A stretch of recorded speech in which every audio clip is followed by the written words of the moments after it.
Am I on? I think we're live. Yeah, welcome back to the Dynasty Grind. My name's Peter Howard at PA Howdy on Twitter. This is a DLF live stream as well as a my live stream. I don't know. We talk about Dynasty from 9:30 every Wednesday until everyone goes to bed, really, pretty much. So if you've got any questions, drop them in the comments. Some news actually recently about suspensions and stuff, which I don't know. I haven't been paying a lot of attention. If anyone mentions Tim Patrick, I'm going to block you. Just letting you know. We got Russ and Zach with us as most weeks, and we're lucky to have a full house tonight. So please drop your questions, comments, insults, whatever, in the little box next to whatever streaming platform you're watching us on. Thanks very much for joining us, and let's talk some Dynasty till we all get tired.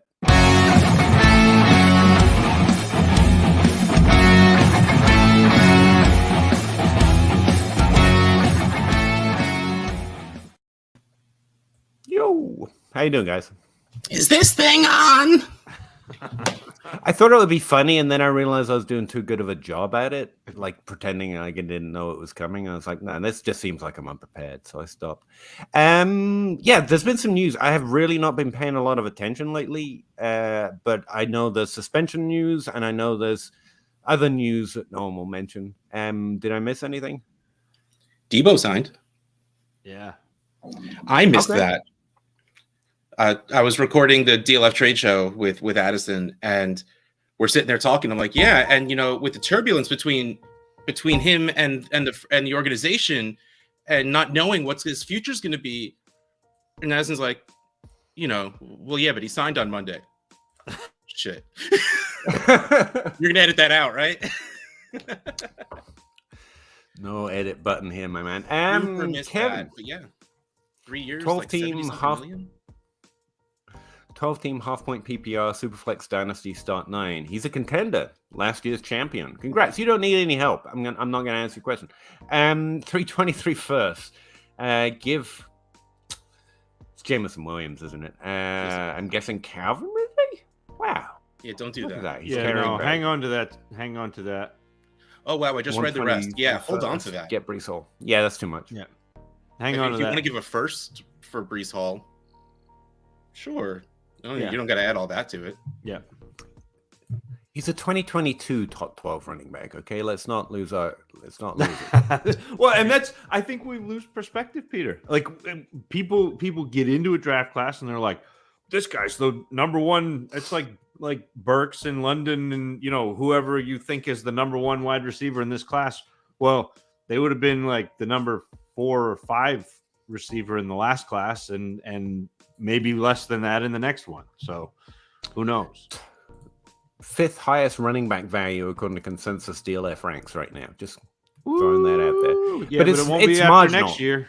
Like we're willing to take him about 10 spots higher. It's not. I would say if you ask somebody if they would take him or whoever you want to say from next year's class, I guarantee it's not Breece. So he's already sliding and he hasn't played it down.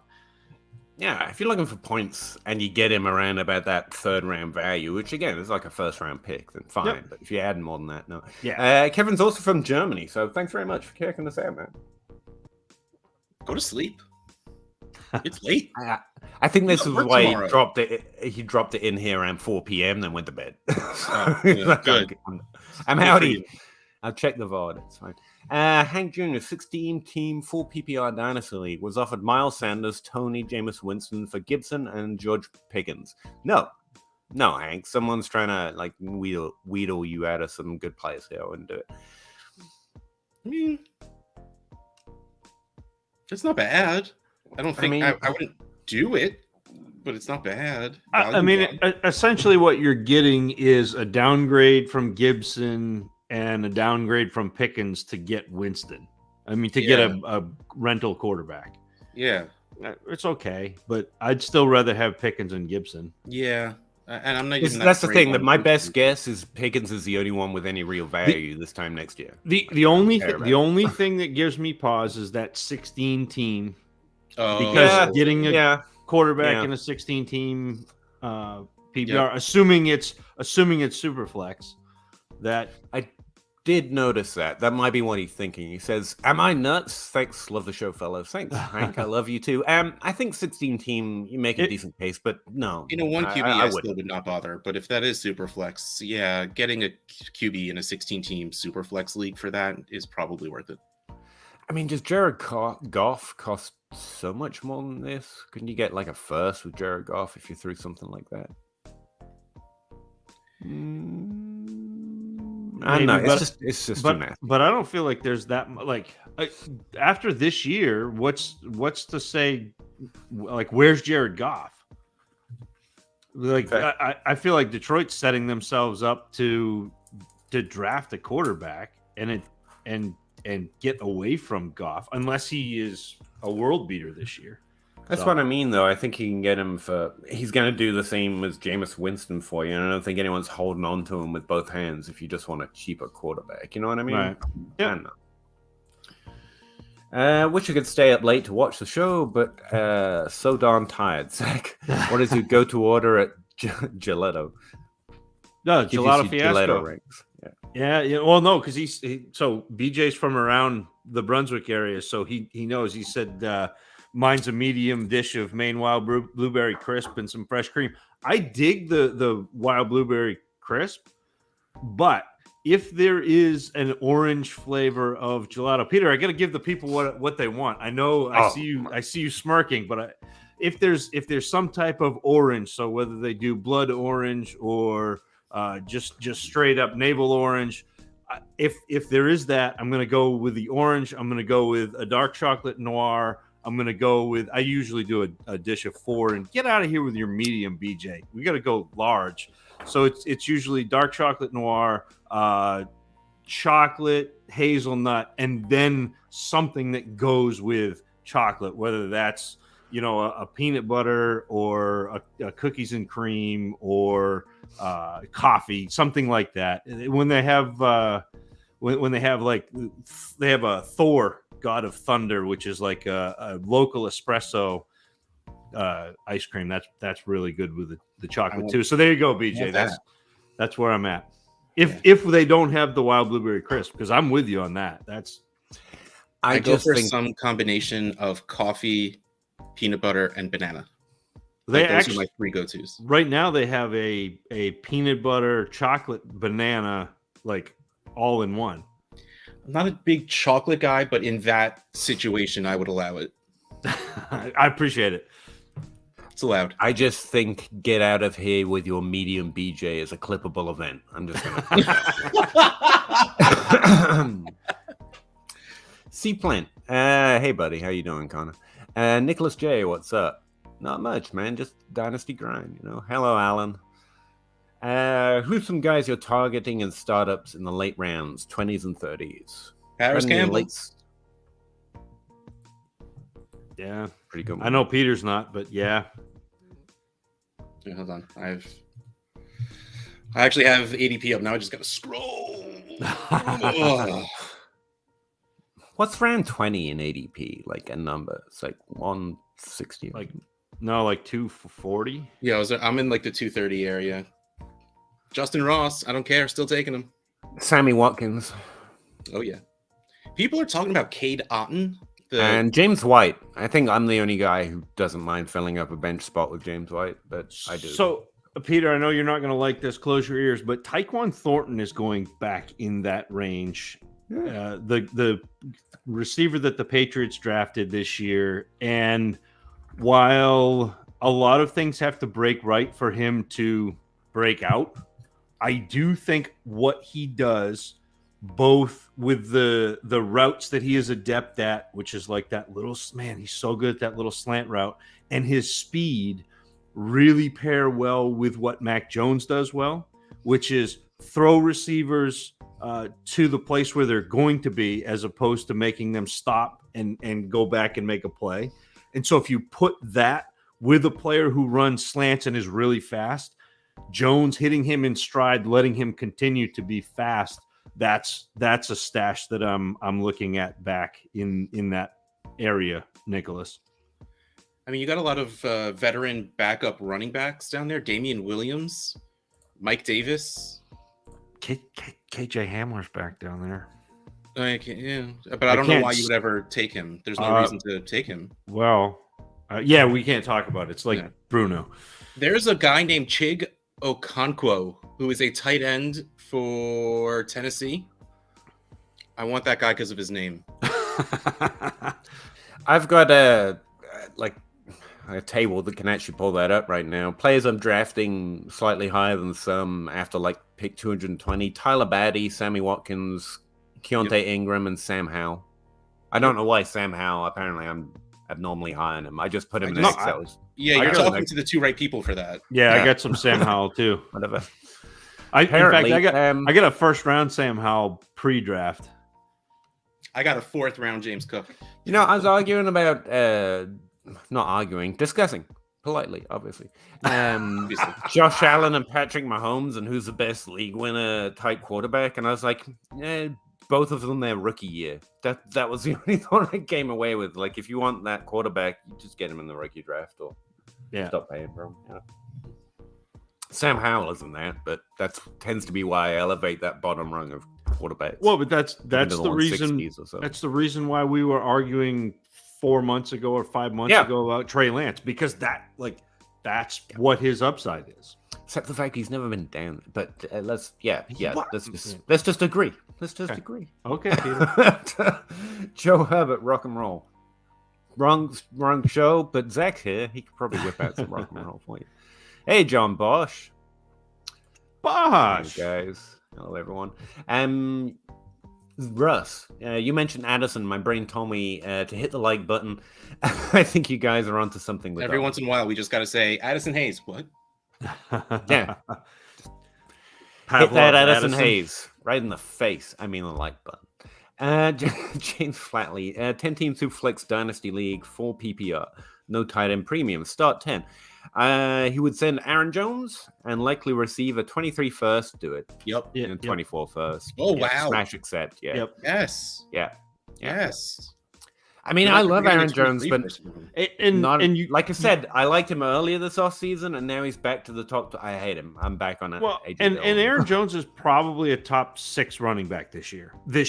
Yep. But getting out on him a year too early is better than getting out on him a year too late, especially with 2 firsts. That price. That's what I'm saying. Definitely a smash accept. That's James. crazy. James, go get it. We give up Breece Hall for 2 firsts, right? So it's not even like we're only 10 minutes behind so far. So sorry. You should know by now. Go get it. Like hit the accept button. Nick J, I just argued with Mind of Mansion on his live stream, telling him Judy is going to outperform Sutton, and he thought I was crazy. I mean, I don't think it's crazy, but I think you're wrong. A little crazy, yeah. I think they're both top 24. I mean, my favorite argument either way is Jacob Rickrode saying that Judy plays the Tyler Lockett role, and I think that's fair, but I think that's too simplistic to draw an exact comparison from one offense to the other.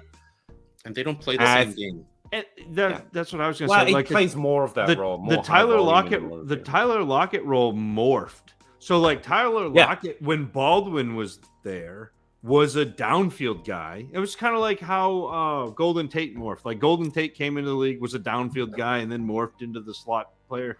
Lockett did that same thing. Well, you mentioned it, I don't remember which show or which episode of The Grind you mentioned this, Peter. But Lockett's he's getting 15 yards per 14 yards per target. Yeah, so that's not a typical slot ADOT. And that's Judy is not doing that. And I think the problem, I see it side with Sutton, and we talked about it with Jacob when you were on my podcast, and I didn't have a real strong reason, so I went back to it, and it's just, I'd rather bet on the guy getting back into the top 24 than the guy doing it first time. What I'd ask Nicholas is, Judy at his ADP, by the way, is fine. Yeah. Oh, yeah. Fine. No problem with it. But when you're comparing him to Sutton, who... Zach's pointed out that Sutton goes higher in some instances or lower. It depends on what you're looking at for ADP. Yeah, it doesn't matter. You take the guy that you think's more likely to do it. I worry that falling into Judy is falling too much into the I've got a second chance at the player I thought would do it by now. Don't fall into that. Like PFF ranks him highly. Everyone talks about how great he is. There's a difference between a good player and a good fantasy player. It's not necessarily the same thing. And I would let yourself have the out. Like at this point, we should have seen more. We saw more from Sutton, and it hasn't been any more positive from Sutton. July Superflex ADP, Sutton wide receiver 24, Judy wide receiver 28. Yeah, so they're right there.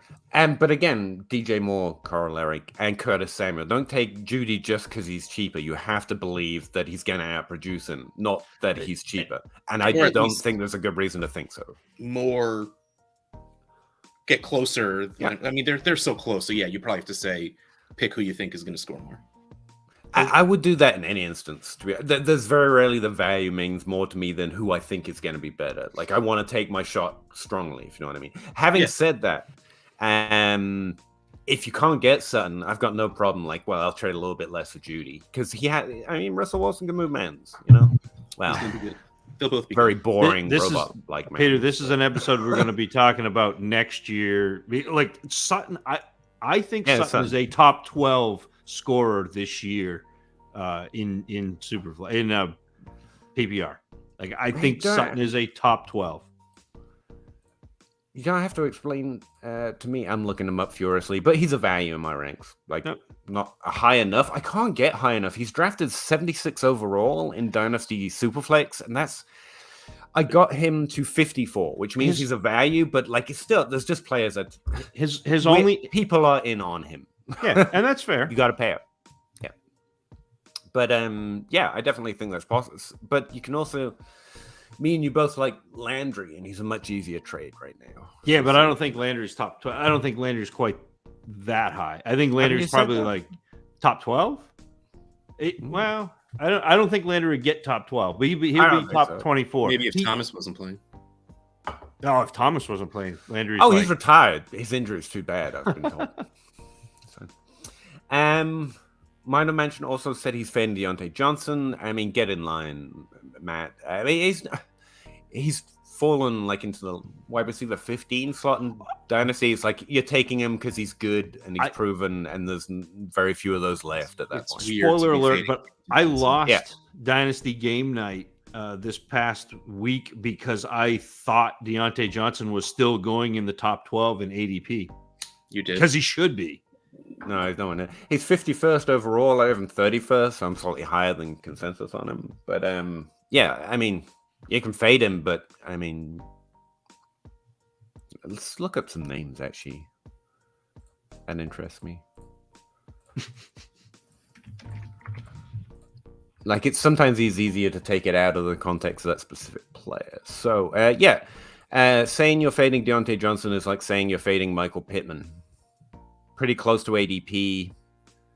He's wide receiver 15 according to Superflex ADP right now. You're looking at my own sheet, so I might be outdating myself here. But like, how can you fade that? I don't understand the drafting Terry McLaurin over Deontay Johnson either. Like, I don't do that. You're giving up almost a full year to get McLaurin.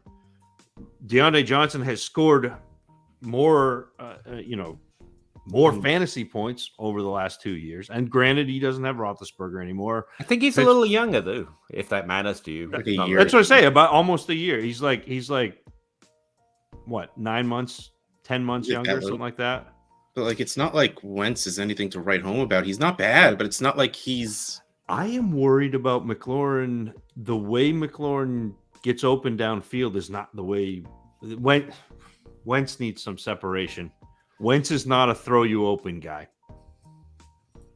I mean, I would trade Terry McLaurin plus for Deontay Johnson because he'd rather have that. If you balance the value, fine, but I would rather have Deontay Johnson than Terry McLaurin plus. It's got a big potential to make us all look stupid on Dotson.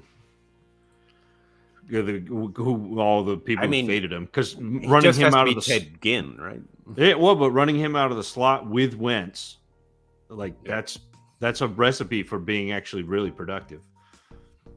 Yeah.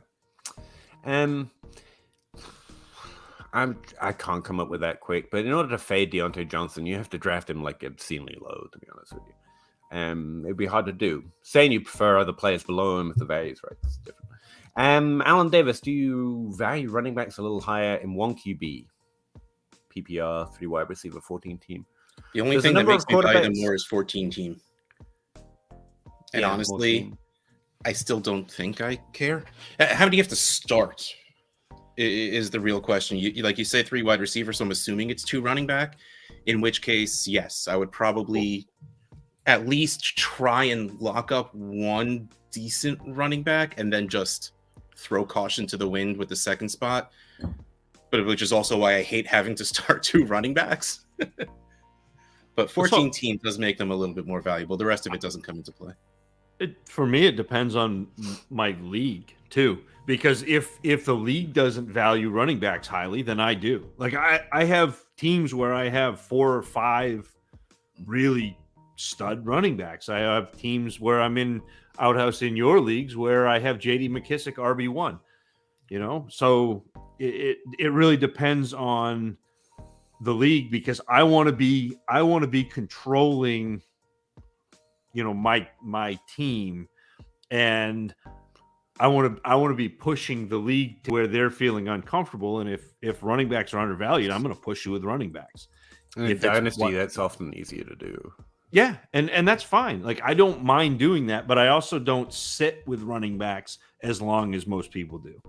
Well, I mean, in redraft, you know. Oh, this is in a redraft. I'm going running backs anyway. Whatever. Yeah, let's go get it. Yeah, you only need the season. Doesn't matter longer than that. Yeah, I would say for year 4, year 5, I mean, it's not that Terry McLaurin can't or that situations don't improve, but if you want something of a decent argument, Terry McLaurin has to break out in the top 12, and you're looking at like a 12% breakout rate in year 4, 9% breakout year in 5. And that's versus a 20% and 30% in year 2 and 3. You're very much looking at the twilight end of a player's potential to increase in value. Deontay Johnson's looking like he is a repeat at this point because he's already entered the top 12, which just has a higher rate of occurrence in any given season. So, you know, I thought I'd put some numbers on it. Peter's on a 2-question tape delay. Yeah. I am? Oh, I wasn't interested in running backs. Like, fuck them. 12 team super flex, 6-point passing touchdown. Dynasty team consists of Lamar, Cup, Debo, Waddle, Terry. That team. Read it. Should I try to trade for a quarterback? A 6-point passing touchdown says probably in most instances. Wait, so you have Lamar, Goff, Garoppolo, Pickett, and Willis? No. Why? You have Lamar and Goff. You're fine. And maybe Pickett starts this year. Man, maybe Willis starts this year. I don't do anything silly because the rest of your team is way too good to care. Yeah. About. If I could package up some of those value quarterbacks and like up Goff to someone special, maybe, but that's what I'm trying to do. I don't think there's a desperate need for you to have a better quarterback too, but you're always looking to improve it if you can. But like, don't give up the rest of your solid squad for it. Yeah, like if you want to do Goff and Pickett and find a way to move yourself up, yeah, that's fine. Also, or Goff and Olave, depending on who people value more. I don't mind trading Olave. I will come out and say it very loudly. That guy. He was okay. Loved. That is not true, Outhouse. It is not true. Loved. You had him higher than everyone else. No. Why are you so high on Olave and so low on Drake London? I had him below Drake London. I admit 6. I know. I was trying to remember what people used to say. It was months ago. Burks or Wilson. I had higher than London, and people just lost their mind. But I was just trying to think of something clever and like thinking like if I got lucky and then someone actually said that to you, it's been like boom. Young Riley Bymaster had Olave as his wide receiver 1. That's not shocking for some reason. Yes, he likes him a lot. He likes a lot of players a lot. I'm not going to go there. Joe has an unpopular opinion. 23rd draft class has a lot of undersized players who will fall in the NFL draft. He's calling his shot. I have no idea. Like, that's the only useful thing about the combine because I don't have to use college weights and size, which always seem to have no relation to a player's actual size. Right. But Zach, you've probably seen a couple of them. I hear you watch the games and stuff. No, he doesn't want. No, not yet. I have not seen anything, Peter. Interesting. I know When was nothing. the last time you remember someone falling because of size, though? Like, especially, I mean, let's just stick with like wide receiver. Small wide receivers are getting drafted. No one cares about their size anymore. Like BMI Twitter just ain't it, because NFL doesn't seem to care about it. Running backs. I already know. There's a comment later in this comment section here from Bob Gilchrist about Tutu Atwell. Just gonna let you know about that in advance. But yeah, I mean, I don't care. I think the NFL has a preference for size. It does. I think that's fair to say, but it's much more concerned with the 40 time, if anything. I mean, it's not that those things have an effect on their ability either. We just take the draft capital as the sum. But yeah, maybe. And we'll find out, Joe. Come back in a year if we're still slogging it out. We'll find out. When we are still slogging it out. Yeah, I know. Let's face it. We haven't quit this far. We're just kind of unable to stop now. The momentum's just built up. Tony in a 23 second for a 23 first. I'd take the first. Tony offers a decent value, but if I'm already getting a first value for him, I'll do it. I don't think you do in most cases. So. No, I'll take that first. I want the first. Yeah. Nolan. Hey, have Watson and want to go a 1 year punt route? Okay. Keep or sell Deontay Johnson, AJ Dillon, or Jameson Williams. I mean, it's all about the trade, Nolan. It's really hard to say without. You don't have some to sort of trade any of them because of a value issue. Chances are Deontay Johnson keeps or goes up when he goes to a different team or Pittsburgh decides what they're doing at quarterback. AJ Dillon is going to be most likely the guy there next year. And I mean, Jameson Williams. Don't trade him unless you get good value. But Jameson, he's a next year guy. Like he's not. Yeah. For like the rookies and trades, like really situationally, but like physically also next year guy. Rookies and trades really blow me away. And this is the first year I started sending out trades for rookies before they play, because I didn't know that was a thing we could do. I figured you would have traded the pick if you didn't want the player, and now you're looking forward to seeing him play. And I would say, in a vacuum, which you should not take any trade in a vacuum, but AJ Dillon and Jameson Williams are strongholds right now. You probably should not trade them unless you're getting ridiculous value. Deontay Johnson's value seems too low right now, especially considering what we were just talking about. But again, we'd probably have to get an idea of the trades. There's no problem in shopping anyone. It's just you don't trade it if you don't get it. The value, right? That's about to say it. Is now. Oh. JCast, 12-point PPR non-superflex. Would you trade DK, Ayuk, 23 first and 2 23 seconds and a 23 third for Justin Jefferson and Cortland Sutton? Vehemently nods his head yes. Yeah. Do it. That is a strong yes from all three. Yeah. Andrew Wilson, 10-team superflex PPR. I traded Kareem Hunt, 23 second and a 24 second for Cam Akers, 23 third and a 24 third. Good. I think I'd rather have Akers. I mean, yeah. That's fine. Yeah, I think that's fair. Hunt and Akers probably have similar upside, downside, but range of outcomes as well. If we start incorporating injuries. Yeah, no, give me Akers. Akers is probably worth more. I would say at the very least you can turn around and trade Akers for more than Hunt. I think that's where I'm right at. Now. Should be able to. We like it, Andrew. Good job. That's how excited we get when we like something. Yeah, we're disheartened veteran dynasty players. There's no joy left in the world. There's just value. Come on. It's a cap tip. FF Lefty. I love that Zach is in on Thornton.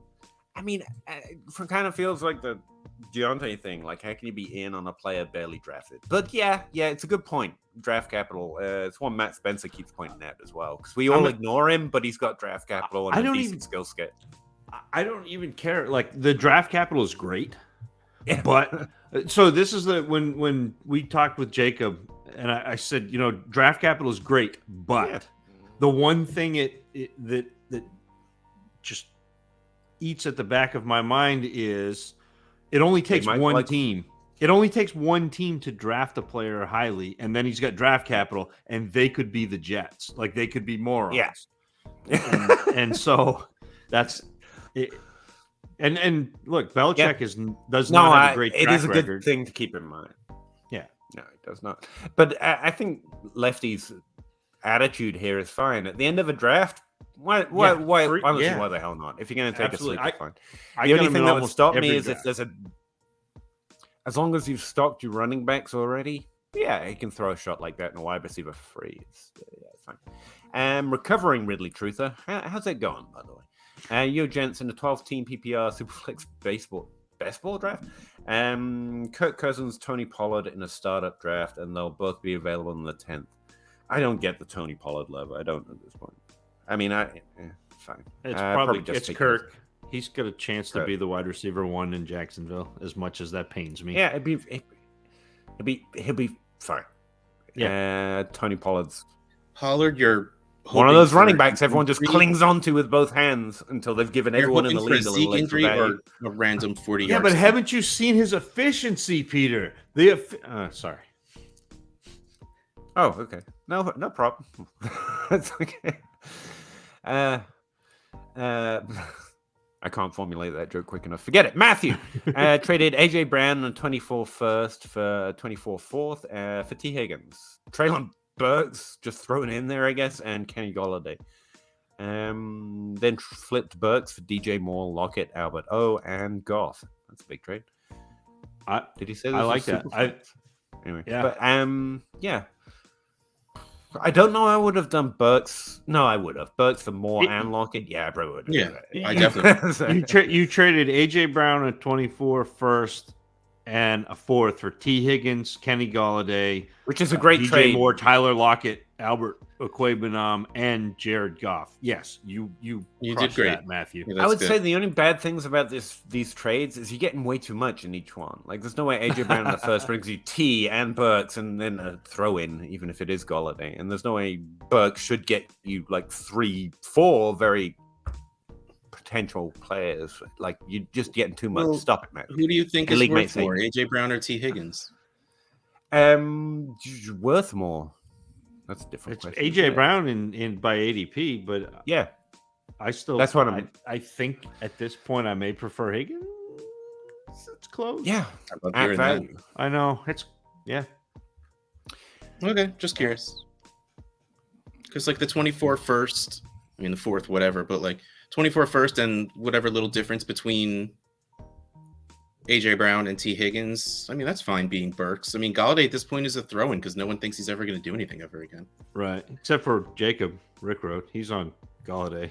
I'll always have like a place in my heart for him to... That's what I mean, though. You're adding a first and a fourth to get T. Higgins and Burks. And Burks is a first because that's literally who was just drafted. So it's AJ Brown for T. Higgins. Right. That's too much because Brown is worth more. If you know what I mean. Like, he did well, Matt. We like your sides. Don't get me wrong. That's what I mean. I can't speculate that I get that often. That's why they're so great. Still worth keeping. I mean, what do you mean still? Stable of running backs, sure. Need a running back. Zach Moss. There's a lot of head nodding. There is a lot of like, what does he cost? It's like it's just one of those running backs you draft. Yeah, but I'd rather have guys. I'd rather have Tyler Beatty. 20. Yeah, he's worth it for around 20 running back. Yeah, sure. I'd rather have Beatty. There are guys back there that I'd rather have. I'd rather have Damian Williams or did he get hurt? Maybe I wouldn't. Keontae Ingram is drafted in the same round, but he's drafted above him. So's Beatty. So's Myles Gaskin. Actually, Beatty's drafted a little lower, so yeah, that's fine. But I mean, he's still worth keeping because he is worth drafting as part of that stable of running backs. Yeah, but it's a stable of running backs you don't want even the upper pieces of. It's a matter of what can you drop Moss for to pick off the waiver wire. That would probably be the question, not who can you draft because he's saying keeping. Yeah, I don't know. I mean, yeah, there are running backs I'd rather there's probably somebody that I would rather have than Zach Moss. Fair enough. Deshaun Watson on a 23 first or Burrow? We still don't know. That's the thing. They came out with the decision, and you still don't know. He's going to be week 4, and you probably still won't know. And he still may not play the entire season. If they didn't appeal, and we knew it was 6 games, the answer would easily be Watson in the first. Yeah, probably. Like, would it be?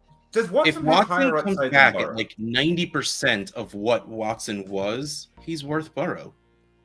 Watson was up like a QB1 talk. Yeah. But so's Burrow. No, but like the QB1. Burrow, I don't Watson, think similar range as Van without the off-field shit. Would you be surprised if in 2 months Watson and Burrow are worth the exact same thing? I don't know why that was so tough to say. Like, but let's say Watson comes out and just looks good, not even great. Like, there's like a little bit of rust. He's going to be a top 10 quarterback easy. And then are you going to say a first is necessary to get from QB 9 to QB 6? Like, I'll just take the quarterback that's in the same tier in the first.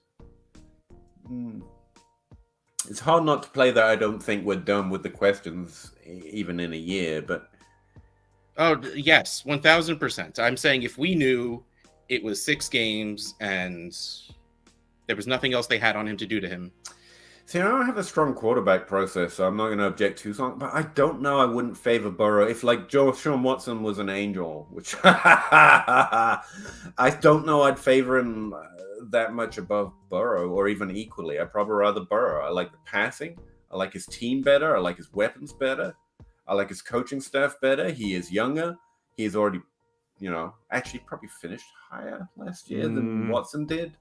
I'd have to check that. He may have finished higher in the rankings, but Watson in his 3 years that he actually played averaged about 3 points per game more than Burrow.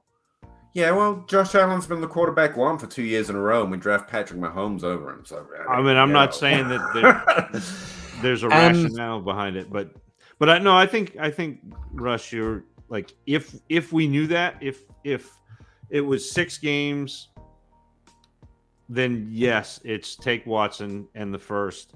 But that headache. There's way too many variables of risk for me to think headache you can clear it out that simple. I just take Burrow. I pay a first for a maybe nothing, maybe Burrow to just have Burrow. You know what I mean? In a superflex, at least, which I didn't clarify, to be fair. If it's not superflex, no. Just take the first, I guess. Okay. What do I add to Juju to get... No, Juju and Rojo to get a first. To get a 23 first. So what do you add to Juju? Juju. Someone better... I just keep Juju. No. I mean, unfortunately, you got to do... I mean, Rojo has 0 value, right? No, 0. This is Juju for what? So plus Juju what? the second to get a first, unfortunately, is what you have to do right now. I give it... Wait 4 weeks, and after week 1 of the season... You won't have to pay as much. Yeah. That's what I would think. But yeah, at least a second. Rojo is a non-factor in there. Cecil, kind of 23-second land Robin Allison and Brandon Cooks. Probably more Cooks than Robinson, just because Robinson's got a little wind in his sails on the Twitter streets right now. If the right person, but they should. Them, I would offer them. I would offer him that. Yeah. I would rather have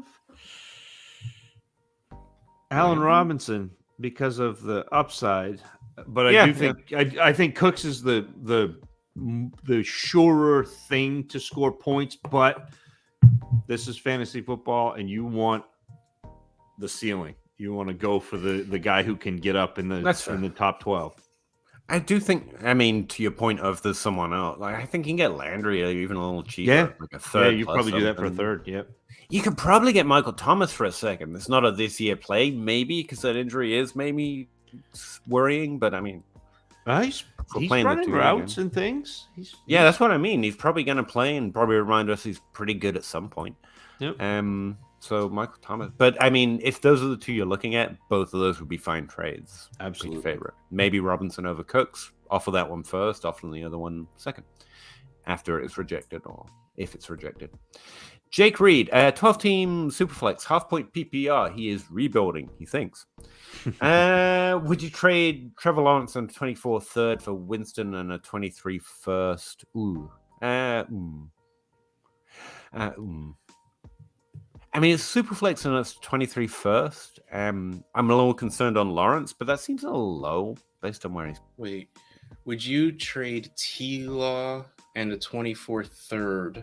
Which is nothing. For Winston and a 23 first. Yeah. Yes. Yeah. I mean, I don't know if I feel great about it, but I do it because you'll have a 23 first that you think might be early, in which case either you draft or you have a golden trade chip. I mean, T-Law on his own is manager specific at this point, and especially if he doesn't do very well, it'll be even more specific. So, and there's zero risk in a 23 first. So yeah, I would do it. That's DJ wild. Moore, Terry McLaurin. Yeah, it's DJ Moore, my man. DJ Moore. Anyone need to add to the reasoning there? I think DJ Moore. Yeah, it's still even consensus. Young. Isn't he younger than Terry McLaurin? If it matters, they're also both probably top 24 wide receivers. And if the argument is the offense is improved, that can also work for both of them. And I think actually DJ Moore's performed better on like a per attempt basis. So yeah, it's DJ Moore across the board. He's like 2 years younger. Yeah. Not that matters, but I mean, it matters a little bit because value exists. But yeah. K-Mac, rank these wide receivers: Bateman, Jameson Williams, Sky Moore, Elijah Moore, Hollywood. Hollywood, Bateman, J-Mo, Elijah Moore, Sky Moore. Oh, see, I want Bateman, Hollywood. No. Flip J-Mo and Elijah Moore. Hollywood, Bateman, Elijah Moore, J-Mo, Sky Moore. Yeah, see, I want Bateman, Hollywood, Elijah Moore, and then it's a real close thing between Jameson Williams and Sky Moore for me. I'm doing it based on value, but I would prefer Sky Moore personally on my team over J-Mo. But the only reason, I can't express my sadness enough that the freaking Chiefs drafted Sky Moore. Because it feels like it's Sky Moore or Juju. I carry on, but I have something to add on that. Because I like both of them, but they feel... I think Juju can be successful down the field more than what he was used in Pittsburgh. I do think he's better out of the slot, but I think when he was good out of the slot, they were using him down the field. But I don't think Sky Moore can be that outside guy. Correct. Juju's a lot more versatile, would be my guess. Yeah. I have ranks, so I just, while you were talking, took the time to pull them up. Marcus Brown, Elijah Moore, gap. Rashad Bateman, gap. Jameson Williams, and then Sky Moore. I know. Somewhat equal, but I prefer Jameson Williams for sure. I've been asking myself that a lot, Russ. That's why I kind of said I wanted Juju last year, but I knew, I wrote up Deontay Johnson, pointing out he was a pretty common breakout into the top 12 last year, and I ended up with no Deontay Johnson because I preferred Juju. And I don't have an answer, but it's really I found it used to be DJ Moore and Curtis Samuel. It's a rule I default to a lot now. Just go for the one that you actually think's better, not the better value. And I still rely on that. But in a crowded field like that, I don't have a great answer. So I missed out on Deontay Johnson because I liked Juju last year. I'm going to miss out on Sky Moore because I like Juju this year. I think so, because I don't think I like Sky Moore nearly as much as I liked Deontay last year. Because he's a rookie and there's a lot of built-in... I just think his college production is a little exaggerated. So I'm a little concerned. Which is why I have him below Bateman. The exact opposite. But yeah, I don't have a great answer, but I would love thoughts on that. If anyone's got a way of like liking more than 2 players on a single wide receiver core, that there's not a great, I think I'm going to miss out on Sky Moore because of Juju, and it sounds way too much like the mistake I made last year with Deontay, and I don't care. It's just pot committed on Juju right now. Jake That's Reed, the same team question. Half point PPR. Aw. Could let me stumble across that by myself. That's fine. Matt, 12 team half point PPR. This is the same question. 1 quarterback. No. Have Cooper Kupp. Would targeting Sky Moore, Amon-Ra, and a 23 first be good enough return? That'd be a lot of return. I really like getting Amon-Ra in the first. Sky Moore. It seems like you're asking for You're not asking for too much. I think the person might feel like you're asking for too much. It's hard to get value in a 29-year-old wide receiver. If that I know, right? Like, I would probably give that up for Cooper Kupp. Half PPR hurts it a little bit, but if you're rebuilding, getting out of Cooper Kupp now this season is the right move. I like this. I think it's fun. I mean, Amon-Ra is going to be good. Again, half PPR hurts a little bit. 23 hurts him a lot. And Sky Moore, we've been talking about it. Like, there's the chance there. So that's why I think there's a lot of on that side, which might make someone just go, just give me Kupp. It's fine. I'll do it. There's running backs coming next year, and that's what the 23 first speaks to me. Not to mention, especially in 1 quarterback, like we're gonna get some running backs pretty soon.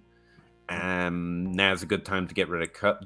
I love Amon-Ra, but you're right about the half point. That's a concern for him and Sky Moore, frankly. That first is tempting. Like I've been taught by Dynasty Outhouse on this very show, like getting a first for Kupp is somewhat more difficult than it should be in trades. I think I've heard him mention that a few times. That's what interests me. Like, I'm not sure I'm getting a 23 first for Kupp all the time. So this would be one that if I accepted that for Kupp, I would immediately be shopping Sky Moore and Amon-Ra St. Brown. Yeah. Like that. That's what my team needs shaking up. Yeah. Then I would do it. 9 times out of 10, I'm probably just keeping Kupp. Yeah. You told around to the right solution there, I think. Appreciate it. Okay. So what we do, Peter? Why you're here. Joe, looking to acquire ETN. Not now. Don't do it now. Too late. I jumped in here 2 months ago. ETN's now no, I wouldn't. No. Especially with James Robinson. Sorry not to be coherent, but it's practicing. Yeah. No, not now. Look, don't give a projected early first for him. If you want him, you're going to have to give that later first, and there's a chance of hurting you now. But that's the price. I mean, this is a pissy little answer, but like 2 months ago, you would have got a pretty decent trade on ETN, and you could even flip him there if you wanted. Now the risk is built in. I play Dynasty to try and manage risk a little bit because I don't know the future. Instead of trying to write the perfect story of what's going to happen and be disappointed every year, ETN's now got way more risk at his current value. I think it's too risky. Don't give a first up for him without some sort of plus or it being some sort of other trade where you might have an out where you don't get wrecked by it. Yeah. In April, ETN was running back 20. He is currently running back 11. Wow. Yeah. Or I may be wrong on that. He may be 12. I would say we hate saying "I told you so," but we love saying "I told you to." It's why we play Dynasty. Why would we lie about this? Like we adore saying "I told you so," and we told you so. Yeah. Speaking of, 13. Sorry, 13. I think we're a little wrong at that point. So yeah, we didn't see. Speaking of "I told you so's," Elijah Moore ticked back up. You mentioned before the draft trade for Elijah Moore after the draft. I think in rankings, at least, he's ticked back up like significantly. It's hard to be high on him compared to other rankers right now because you had to hit it after the draft. Yeah. Yes. I didn't think of that. This is what I talk about when I talk about micro markets. is you've got to be thinking about what's going to happen in 2 months, but also thinking about what's going to happen in 4 months when everybody realizes that what they were thinking 2 months was stupid. So like you sit there and go, okay, they're going to draft a wide receiver. Everyone is going to go, Elijah Moore is done. And then you get back to training camp and everyone's like, oh, Elijah Moore is still there and he's still going to be part of this team and he's still going to be really good. And it comes back up. So that's like thinking about markets that way and acquiring players when their value is depressed because of narrative. Mm-hmm. And then I mean it's the same thing with ETN was his value is depressed because he was injured. You knew he was going to get healthy. You knew you were going to get the preseason. And I told, like we talked about this, you're going to see that ladder drill and he's going to come through the ladder drill and everyone is going to lose their mind. And when that happened, I sent you guys the DM with him doing the ladder drill. And I said, here it comes. Now it was later than I thought it would. And that's what kept me worried. It didn't matter. Here it is. Boom. Yeah. Running back 13 in ADP. What do we do then? In ADP right now, Elijah Moore is ranked in the 90s overall. They select him in the round, the 90th overall pick as a wide receiver 30. But in DLF ranks, he's taken in the top 50 picks as a wide receiver 17. So that means he's a value, right? You can still go out and get Elijah Moore. But I think because his rankings tick back up, you're going to find more and more resistance because people are listening to those people who do rankings. It's a weird like delay. If you follow the rankings, you can see what's going to start being more difficult to do. And ETN and Elijah Moore are now both too difficult to do, I think. But that delay is not as long anymore. It used to be there was a big lag. But now people are so plugged in that delay is not very long. So you got to be ready to hit, those values. And shameless plug for Russ, but you should be listening to Russ doing Trade Addicts, because if you want to know how to trade, if you want to know how to go about trading, if you want to just like understand that, like Russ is fantastic at this. I have learned so much from him and Shane Manila, but he's not here, so we'll focus on Russ. I've learned so much from Russ. Like it's invaluable, and you don't even think about it, but you start listening to people trade, and you start understanding the concepts and understanding what you need to put together to get trades done, and what you need to be looking for in other teams, to match up with what you're getting. And it's immensely valuable. So you couple that with focusing and looking at the micro markets, and you can do some serious damage in a dynasty league. Hey, Russ doesn't do well when people say nice things about him. So he did that. God, why did I pull that into third person? That was awful.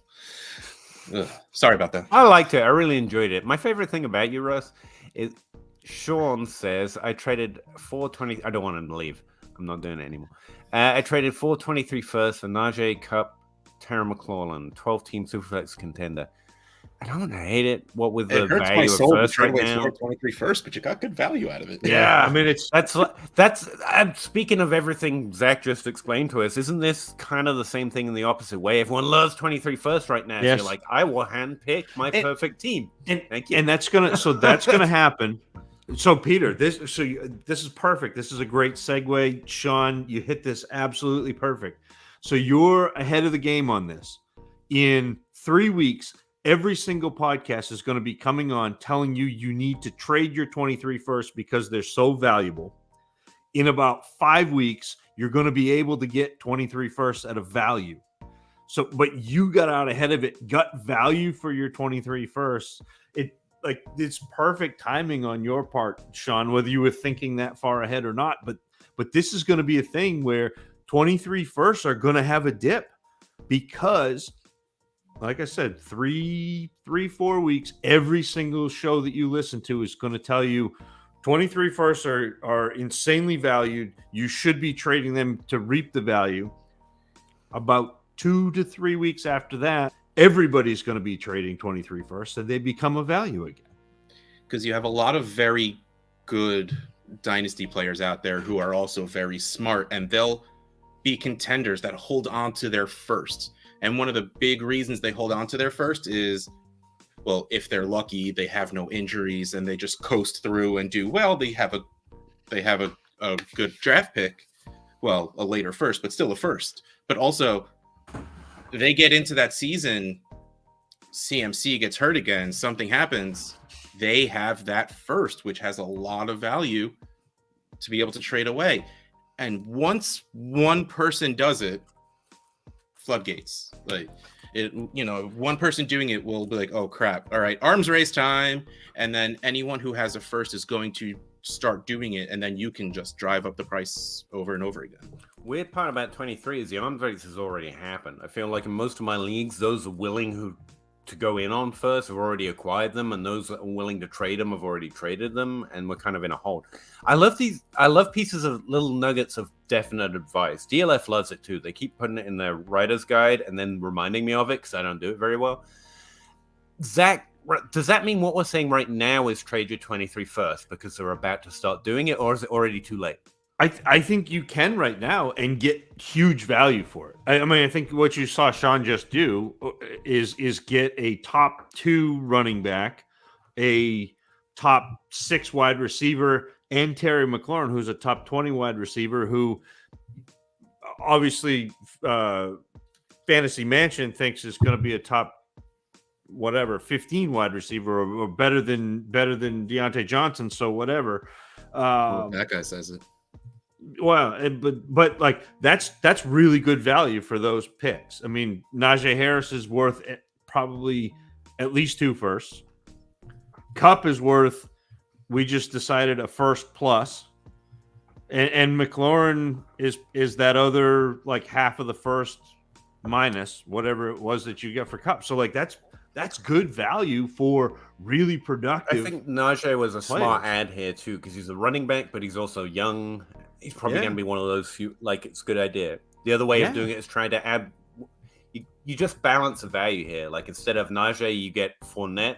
Nah, not Fournette. Maybe Fournette. He's jumped up recently though.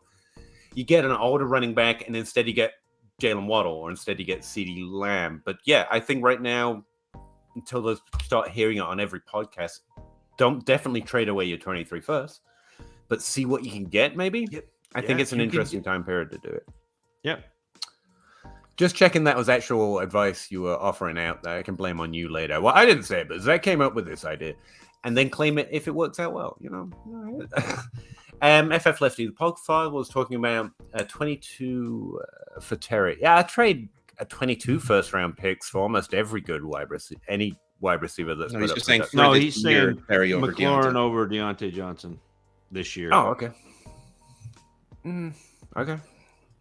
But again, if you're doing a 1-for-1 like player for player, unless you're specifically talking about a draft, which maybe he was, if you're doing a 1-for-1 player, that's some serious hubris. I mean, you're just betting that you know more than what you actually do, because there are way too many variables to figure this out. I still will take Deontay Johnson, but.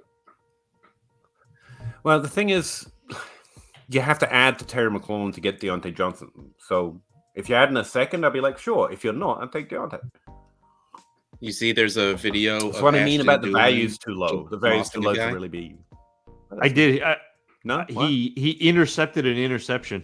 Yeah, like reach over the quarterback's hands and just like. I definitely. Newland season, baby. No, it's here, Peter. It's finally here. Etienne and Gainwell for Henry and Fournette. Henry and Fournette, very easily. I'm balancing between, if you're offering this, you're probably going to insult someone. If this is on the table, then snatch it quick. No. I don't know. It's probably not, because you're going to get those youth people that will want ETN, and I still like Gainwell as a pass catcher, but like Henry and Fournette, they're on their ways down. But oh man, those points are going to be beautiful. ETN does not have Henry level upside in his range of outcomes. Like, everyone has every range of outcome, to be fair, but like within a reasonable range of outcomes, no. And this is the thing, this is what we mentioned before. Like, ETN's value is too high. Henry's value is too low, by the way. But yes. Yeah, Henry and Fournette. Like, that's 2 top 12 running backs for a maybe top 12 running back, but he's young. No. Eric, 12-team keeper leagues. Keep 7 from last year's roster. My first 5 keepers will be Josh Allen, J.K. Dobbins, Brandon Cooks, Donald Mooney, Mark Andrews. Which should be my last keepers? I need to know the cost of keeping them to answer that question. I don't care. It's wide receivers. The wide receivers. Just don't care enough about keeping. I have a neat little system I use. But yeah, it's about the cost of keeping it for me. But if you need an answer, I think our houses is fine. It's good, even. Brendan, 12 teams through flex, start 10. I have an offer on the table. Send Burks, receive Saquon. Yep. Don't care who you have. No, just 12 teams, take the value. I like the value already, but have Jake. Yeah, don't really care about what you have. That's rough for me, but I yeah, my ranks would say take Saquon, so I guess I have to stand by it. You can't count on rookie wide receivers week 1 anyway. So you can't count on rookie wide receivers their first year, except for like maybe the last 6 weeks or so. Exactly. It's Dynasty, and I think Burks is going to do pretty well, which means he'll be worth more than a running back, even if Saquon. But yeah, it's Saquon, but that's rough. Zach, any thoughts? I know you like Burks too. Come on, back me up here. He can do it. He can be worth more. Well, so this is a situation where, Brendan, if your team is competitive, then yeah, probably I do that. But I may wait on this a little bit. Like, I may wait to see if my team is competitive. That trade is going to be there.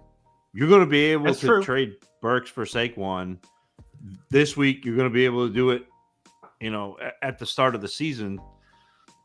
I would wait to see if I'm competitive on this one. I do think if you're going to trade for a running back, Saquon is one of the ones I would trade for. That's one of the guys who has that top running back potential, that RB1 potential, because he's a good pass catcher who's going to get 200 and whatever, 25, 50 carries. And I think that you, man, what can you get for JT? Anything. And now we're just completely destroying the question. Like why not do 7 other things? But you take Saquon in this trade. I think that's the answer. But looking at my roster, I'm like, JT is the one I'm interested in. Like JT, you can get Saquon, right? Same position trades suck though, so you'd probably rather go lower and get a plus. But Saquon plus for JT, I would do if they're that stupid. But yeah, you take Saquon in this trade. But so looking at this team now, right? Superflex start 10. So you got your 2 quarterbacks. Then you've got JT, Chubb, Mitchell. So now you're at 5.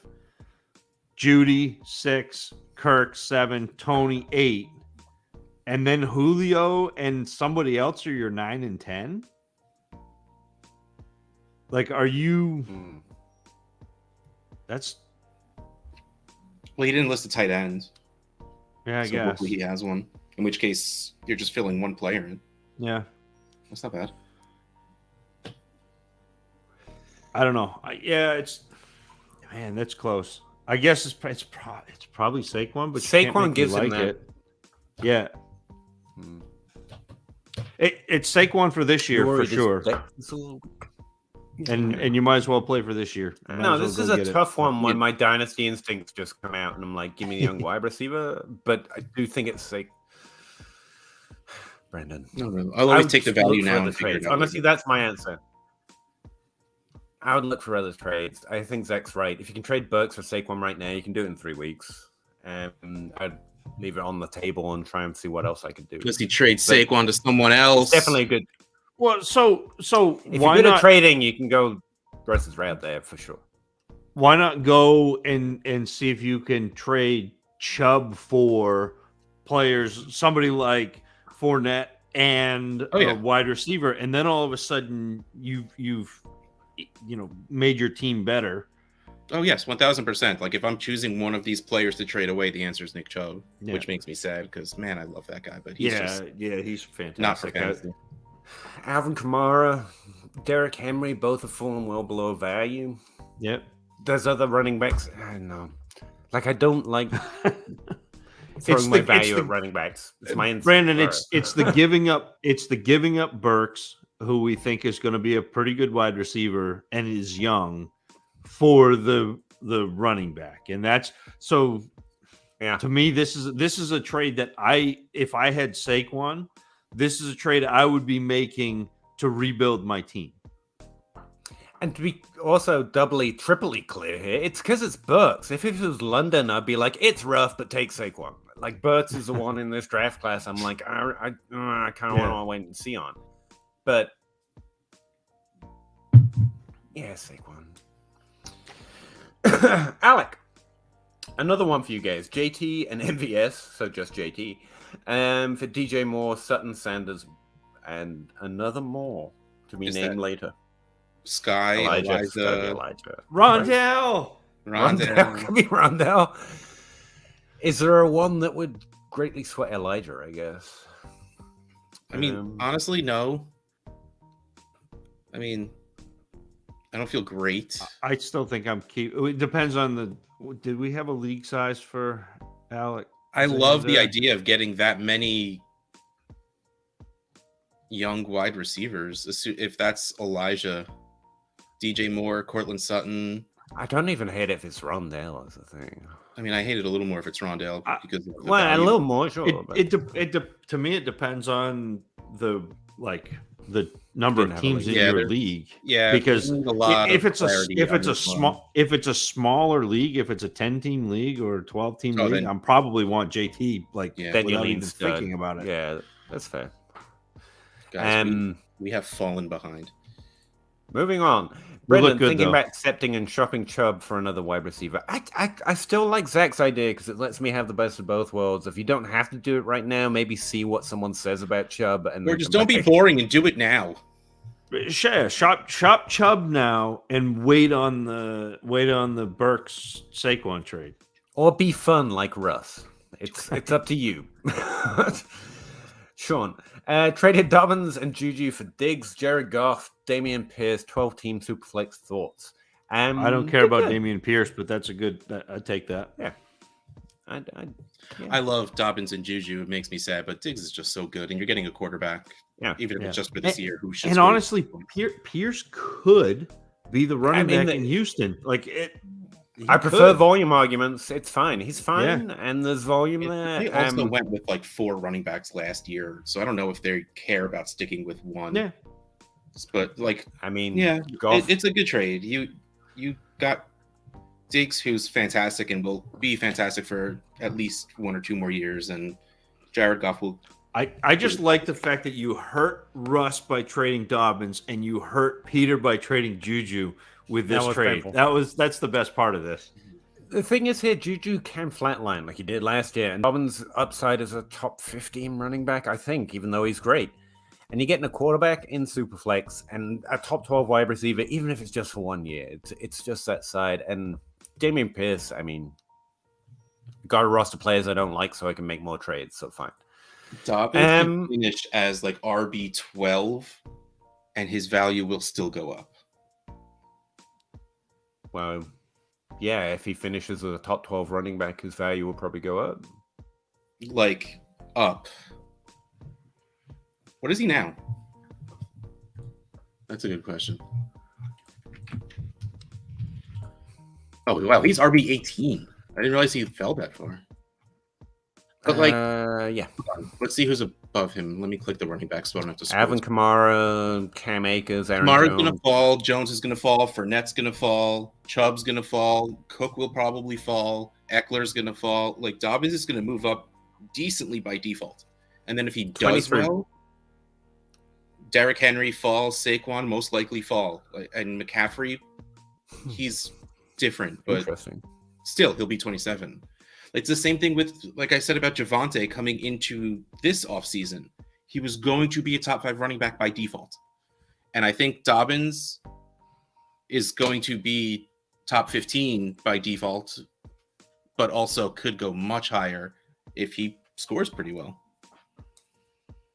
And he'll do good, and he's a good player. He'll do good. He'll do well. He'll be a top 24 running back, top 15 easily. He could also do good things. Like, he could do good for the world.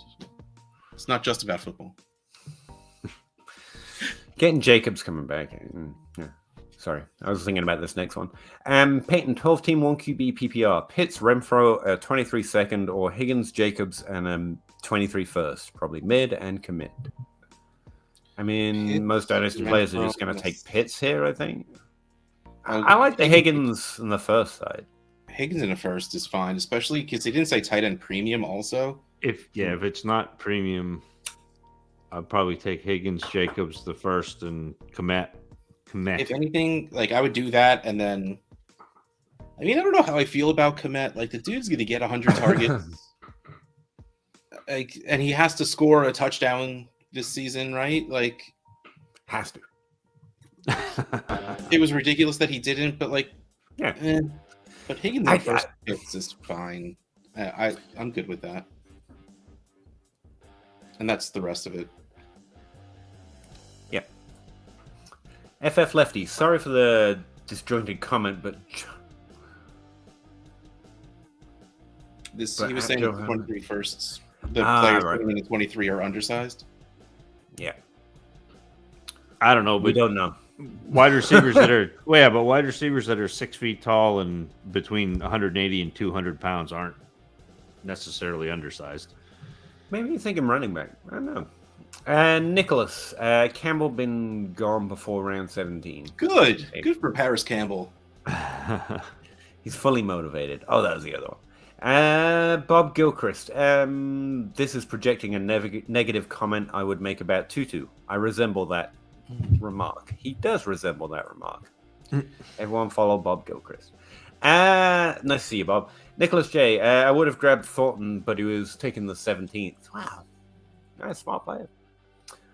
Cameron Ward Truther. I don't know who that is. What's your thoughts on Kellen Mond in deep Superflex League as long-term replacement for Cousins? I don't like the whole QB replacement already on the roster kind of narrative. If they're not good enough to win the job, like, I'll wait. Until that's Aaron Rodgers. Until it's a Tom Brady. Yeah, that's fair. That's not so fair, but okay. I know. I'm making shit up. Tell it to Tony Romo. So that's Jordan Love. Previous coach didn't like him, but he was technically younger and better draft capital than Malik Willis. I'm worried about Malik Willis, man. So, yeah, I just don't think this year's quarterbacks are the ones you want, but at their ADP, it's fine, especially in Superflex to roster a couple of them. I've heard some positive things on Mond. I can't remember, like, I remember glancing through quarterback statistics. I think it was fairly accurate. He's fine. Did anyone actually like Kellen Mond coming into the draft? I don't remember anyone being like, there's someone out there. Well, Cameron Ward Truther knows a lot about him. In a deep Superflex league, yes, you hold on to backup quarterbacks. Yeah. But like, I don't know if I have hope for it. I don't have a good argument for why it should or will or likely happen. Normally it doesn't, and it doesn't happen very often. So you hold on to backup quarterbacks in normal Superflex. But you do, yeah. So I mean, they can at least you got, the Gardner Minshew occasionally, and, decent quarterbacks behind good quarterbacks can at least have a replacement role and value in Superflex. So I don't mind dislike, especially where he's getting drafted. Do you want to hear something wild? New coaching staff. If the Vikings cut Kirk Cousins right now, it would cost them $80 million against the cap. Yep. Just throwing that out there, like, just play money. Yeah, it's just wild. Nicholas J. Sorry. I like the names you mentioned. KJ Hamler was taken. Again, this is the same thing as similar thing to Kellen Mond. It's not like I'm going to say I hate it. It's cheap enough. But the KJ Hamler and the Van Jeffersons are just not the players I like. The players you keep having to go, well, maybe this year, because that one guy, like especially since they keep holding this lower value. Hamler. Nothing changed for Jefferson except for they added Allen Robinson.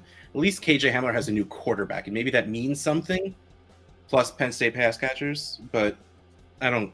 Yeah, no. There's more upside than you could have probably. You can make an argument for Van Jefferson. He's entering, I think, third year, so he's not completely out of the arc. But as like someone who went in on KJ Hamler, like it hasn't been time to give up on KJ. I know I've heard a lot of RotoViz best ball content about him. I don't know how the people who make all the big money keep making the worst breakout bets. Like research a little bit. It's not about quarterback. And anyway, they're smarter than me. What do I know? Mitchell Grady, Kellen Herbert, 23 second, 24 first. 12 team Superflex, half-point PPR. I'm competing, but think I should take this deal for the 24. Yeah, you take the first-round pick for a backup running back. Reminds me of a question I got a couple of weeks ago, and I had to run it by you because I was the same thing. It's like they shouldn't be offering a first, even though it's a few years out. And I want Herbert, but you just take the first. It's got to be somebody like handcuffing Montgomery or that sort of thing. Like, or taking his replacement. Yeah, Montgomery. I think, especially, what makes me feel better about it is realizing that draft picks work in a six-month window. Like in 6 months' time, suddenly it's not a pick 2 years out; it's the next draft class to target. Right. Yeah, and like it happens real quick. So yeah, 20. I think the one I was asking about a few weeks ago was like a 25 first, and I still said yes. So, Cecil Fielder. Wait, was that a baseball player? It was Detroit Tigers. Sounds like a good name for a player. Field. That's probably not how you say the name. Home runs. No, it's Cecil Fielder. Yeah. Okay. I have a 4E, right? 12 team Superflex, start 10 PPR. Jameson Williams, Dawson Knox, Hassan Haskins. It's like a test for me now. Can I remember the other name? A 23 third, mid to late, presumably, or Keenan Allen, Ertz, and a 23 second. Second part. I would take Keenan Allen. Keenan. Ertz is cool. Yeah. And a second Steve. I don't care about Knox. I don't care about Haskins. I don't care about this is Jameson for Keenan, Ertz, and an early second. Yeah, for sure. Like age doesn't matter when it's Keenan Allen. It's just age doesn't matter when it's Keenan Allen. That's a rule I've been living by anyway. Oh yeah, Mitchell, take the first. Take the first, Mitchell. We're there. Yeah. Joe Herbert, no running back has ever fully recovered from an Achilles injury. I mean, I think we're seeing positive signs that they can. Marlon Mack, wasn't he the one that came back pretty well last year? Like Deontay Foreman wasn't great in the first place, and he's still that's the thing. But they came back running back level. Exactly. Like he's doing what he should have done in the NFL. We're seeing running backs come back and still being able to play. We just haven't seen a top tier running back do it. This feels like early ACL tear. You know, they couldn't do it until they started to. They might be getting a bit better at it, but you know, a little caution's always warranted. I like the Latin, Joe. I appreciate you. I just missed that. I stopped reading all the way through. I think I learned that from a cartoon somewhere. You're responsible for whatever happens. Buyer beware, basically. Buyer beware. Yeah. Velas Jones, Kyle Phillips, Danny Gray, or still keeping Justin Ross. I don't care about any of those players. I think I've heard Danny Gray is one of those, sleepers are fun thing, but Justin Ross is my fun sleeper, so I'm just going to stick with that. So. Joe! Cool. Hey. I feel like I was preempted there. FF Lefty, see above, comment, question. I don't want it. I see no Joes. Anyway. No, Joe, not Joe. Not Joe. Joe. Got it.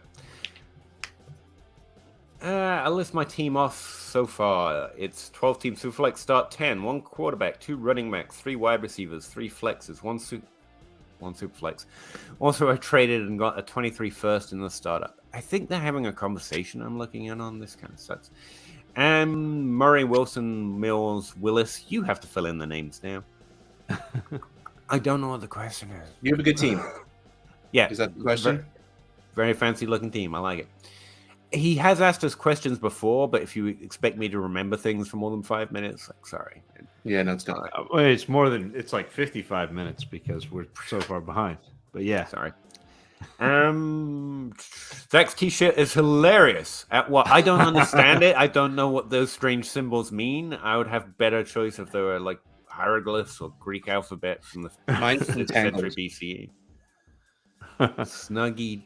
The Snuggly Duckling. Very cool. It is a cool T-shirt. They look very nice. You're wearing them well. I don't know.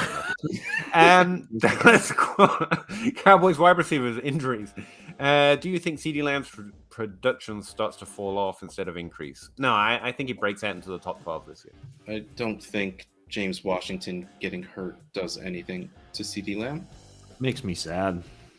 I liked James Washington a lot coming in. Yeah. Another one of those guys I had to give up on early, and it's painful. Yeah, decent profile, Traded Eckler, AJ Brown, and a 23 second for Pittman, ETN, and a 23 first. PPR, non-superflex. Who won? You both won, because you managed to make a trade, and you're playing Dynasty like real friends. Nah, forget that.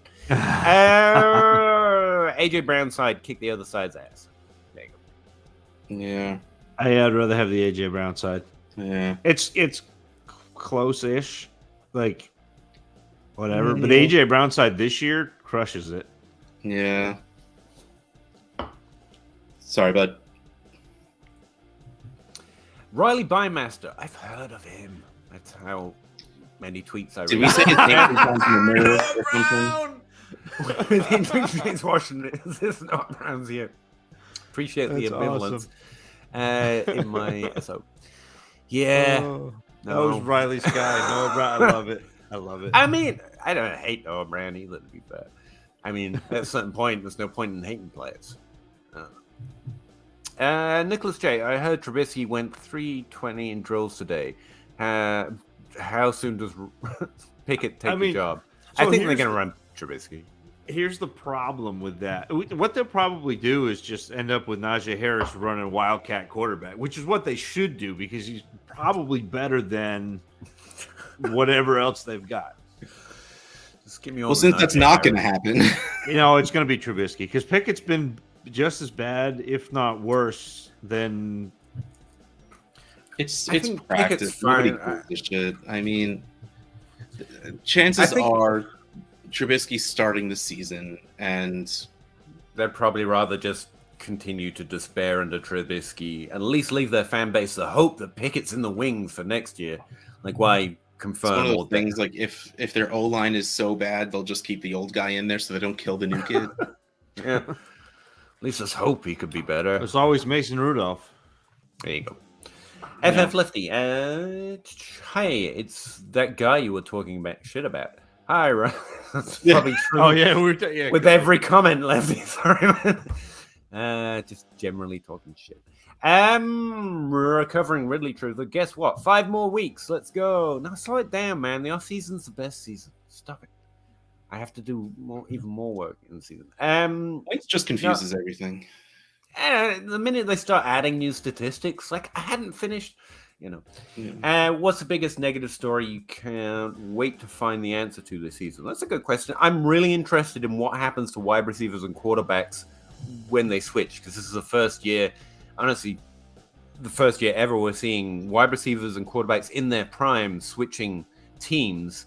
And we only have a couple of examples of that in the history. I'm really interested to see what happens. Seahawks and Russell Wilson's an interesting one in particular. I'm hoping to glean some level of insight off of that. Really, I'm excited to see Wilson with Judy and Sutton. Hill with not the Chiefs, Mahomes without Hill. That's a good one. Allen Robinson with a quarterback whose arm is sore and his coach won't be honest about it. That's the same. LA? No. Oh wait, no. No, there are a lot of. You guys have any? The thing I am most interested to see is how Rondale Moore is deployed this year. Good one. That entire offense, I'm very curious about, especially when DeAndre comes back, because it could just be so good. Oh my goodness, you should just spread it out, go 5 wide. James Conner, sorry, sit down, son. We're gonna seriously throw the ball all over those the guys field. In layers. Like you can't cover all of that. Yeah, they have so many people that are so very good at different things. Yeah, it's like 4 and the tight ends. Like give me. I need Ertz points. Just keep him on the field. Empty back. I think those are Give me a good tight end. I'm dying, sorry. Smokey might be doing that. So, FF Lefty, I'll answer this question. Probably. I only have 6 Dynasty leagues. 5 of them have already drafted. I got Pickens all over the place in those, and I will take him as high as like 106. So I may get him anyway. But the camp hype is nice. It's nice to hear other people finally come to terms with the fact that George Pickens is really good. And I love it when other teammates of the same position say it. Like Claypool came out and was talking about how good Pickens was. Claypool said he was a top 5 wide receiver in the NFL too. So we'll take that with a grain of salt, but he's right about Pickens. I'm worried. I still have Pickens ranked pretty high for this class. I can't remember if I ended up where I had him. I think I might have had him around 6. I hate that. Like, it's a profile that I liked more, but the draft went how the draft went, and everyone's talking about Wilson Olave are fit for the NFL right now, and I don't care about the class, so I might have lowered him a little too much. He was 2nd overall, I think, at one point for me. So I got him at wide receiver 3. Yeah, yeah, I like him a lot. It is worth noting, because it will be forgotten the more positive news you had, Pickens' concern wasn't really his production or his draft capital. He's had off-field concerns plague him a little bit. Injury, too.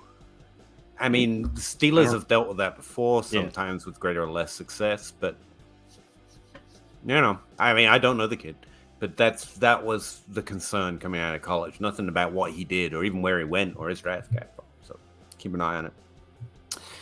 Grant, 1 PPR, 2 wide receivers, and 1 flex. I have CeeDee Lamb, T. Higgins, Chris Godwin, Brandon Ayuk, Rashad Bateman. Worth trading away Godwin and Bateman for a 20. Not both. Not both. No, hell no. It says one or. or the It other. says or. The Slow other. down. Do you mind? I'm. What's the word? I know. I'm lying about what he said. Do you mind? You're getting worked up, and I don't like seeing it. I want you to be calm, at peace. Yeah, but I like being worked up. This is why the show sometimes just really depresses me. I just want to be on here and be angry all the time. Like, it's good for my blood pressure, I read somewhere.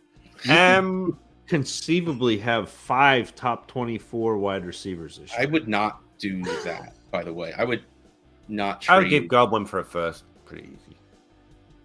Not easy on my team. but Peter, he's gonna be back before the end of this year, and he's gonna be a wide receiver. Like, in the games that he plays, he's gonna be a wide receiver 1.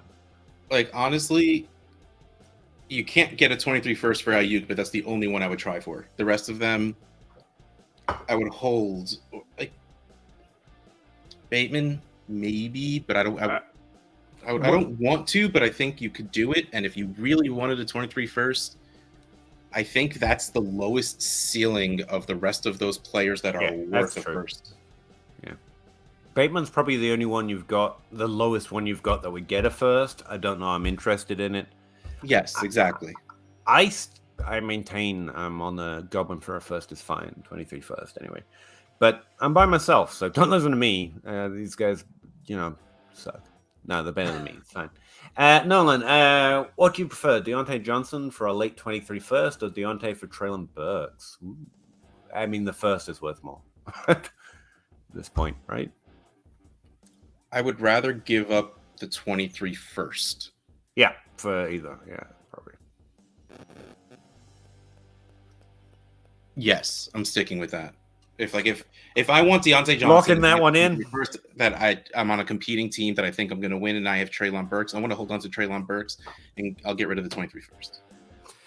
I'm probably keeping both players in this instance. I'm waiting and seeing on Burks and Deontay. Like, I want him more than a first, even if you don't project it as late. Despite how freely we say trade for first. I was reading this backwards. He's trying to get rid of Deontay Johnson.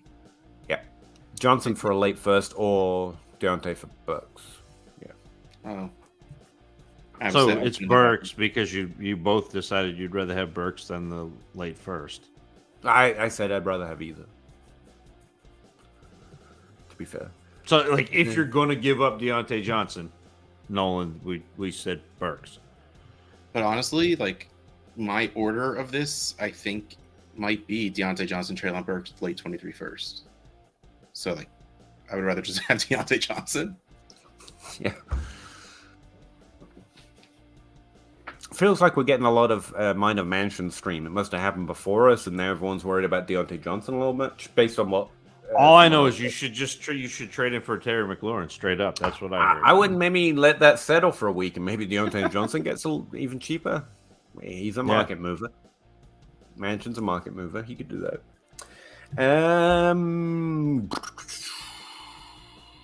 Brady retiring 1-2 years. I think I'm out the business of predicting when Tom Brady retires. I've never done it, and so far I think he's going to retire last year. Yeah, then come back. It wasn't even right to project that he was going to retire when he retired. So I think I'll just, wait.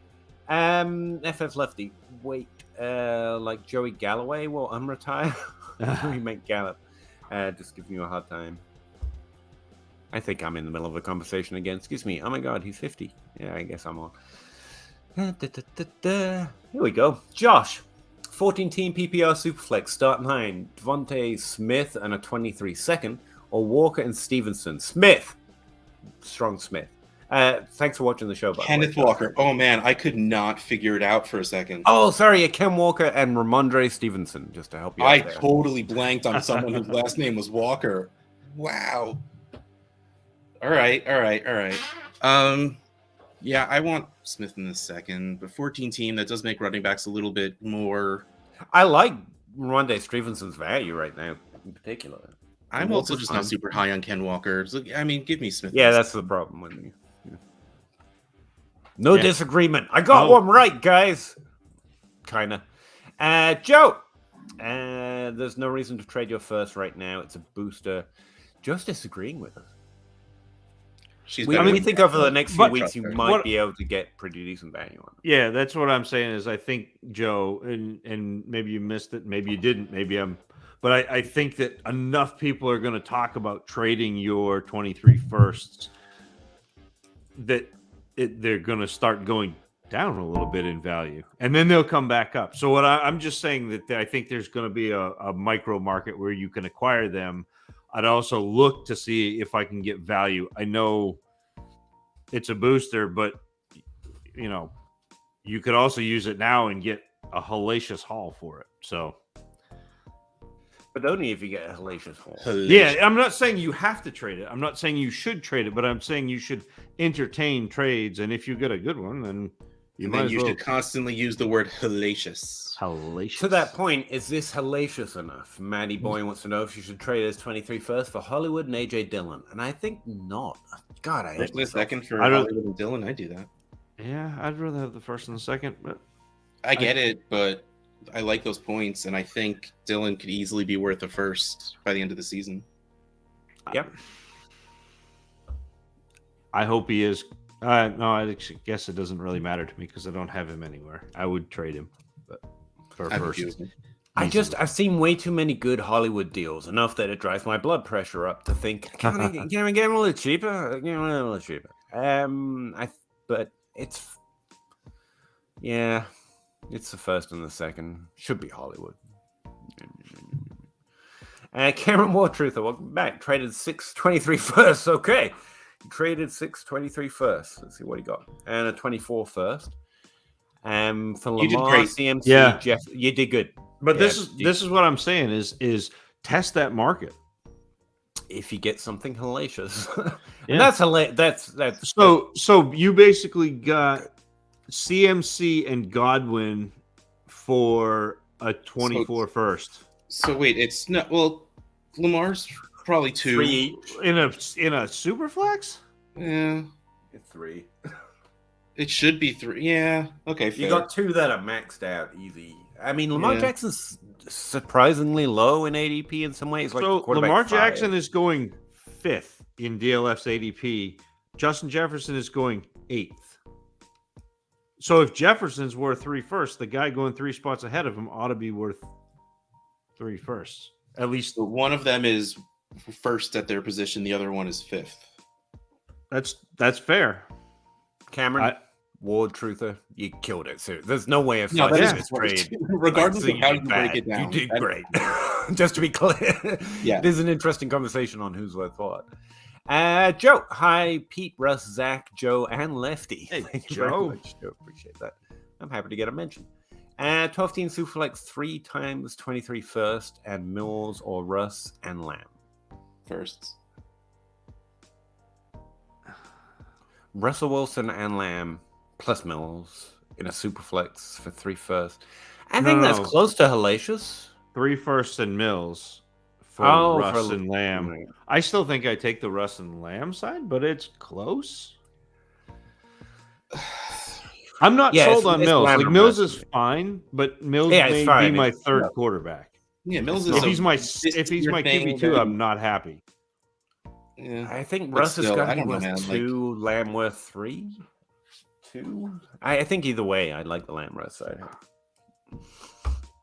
I just think I'm not ready for Russell Wilson. Fair enough. That's so really you don't like the Sutton and Russ. You're hurt. You're hurt. Russell Wilson left. He's in Denver. Oh, I'm hurt by what he has done to me when I had him on my fantasy teams at the end of the season. Oh, I don't care what he did to Seattle. That was Pete Carroll running. We'll just don't worry about. Why has that man not gotten fired yet? He should have fired. Have you seen him without his shirt off? He's a great GIF. He sits there and chews gum. It's great.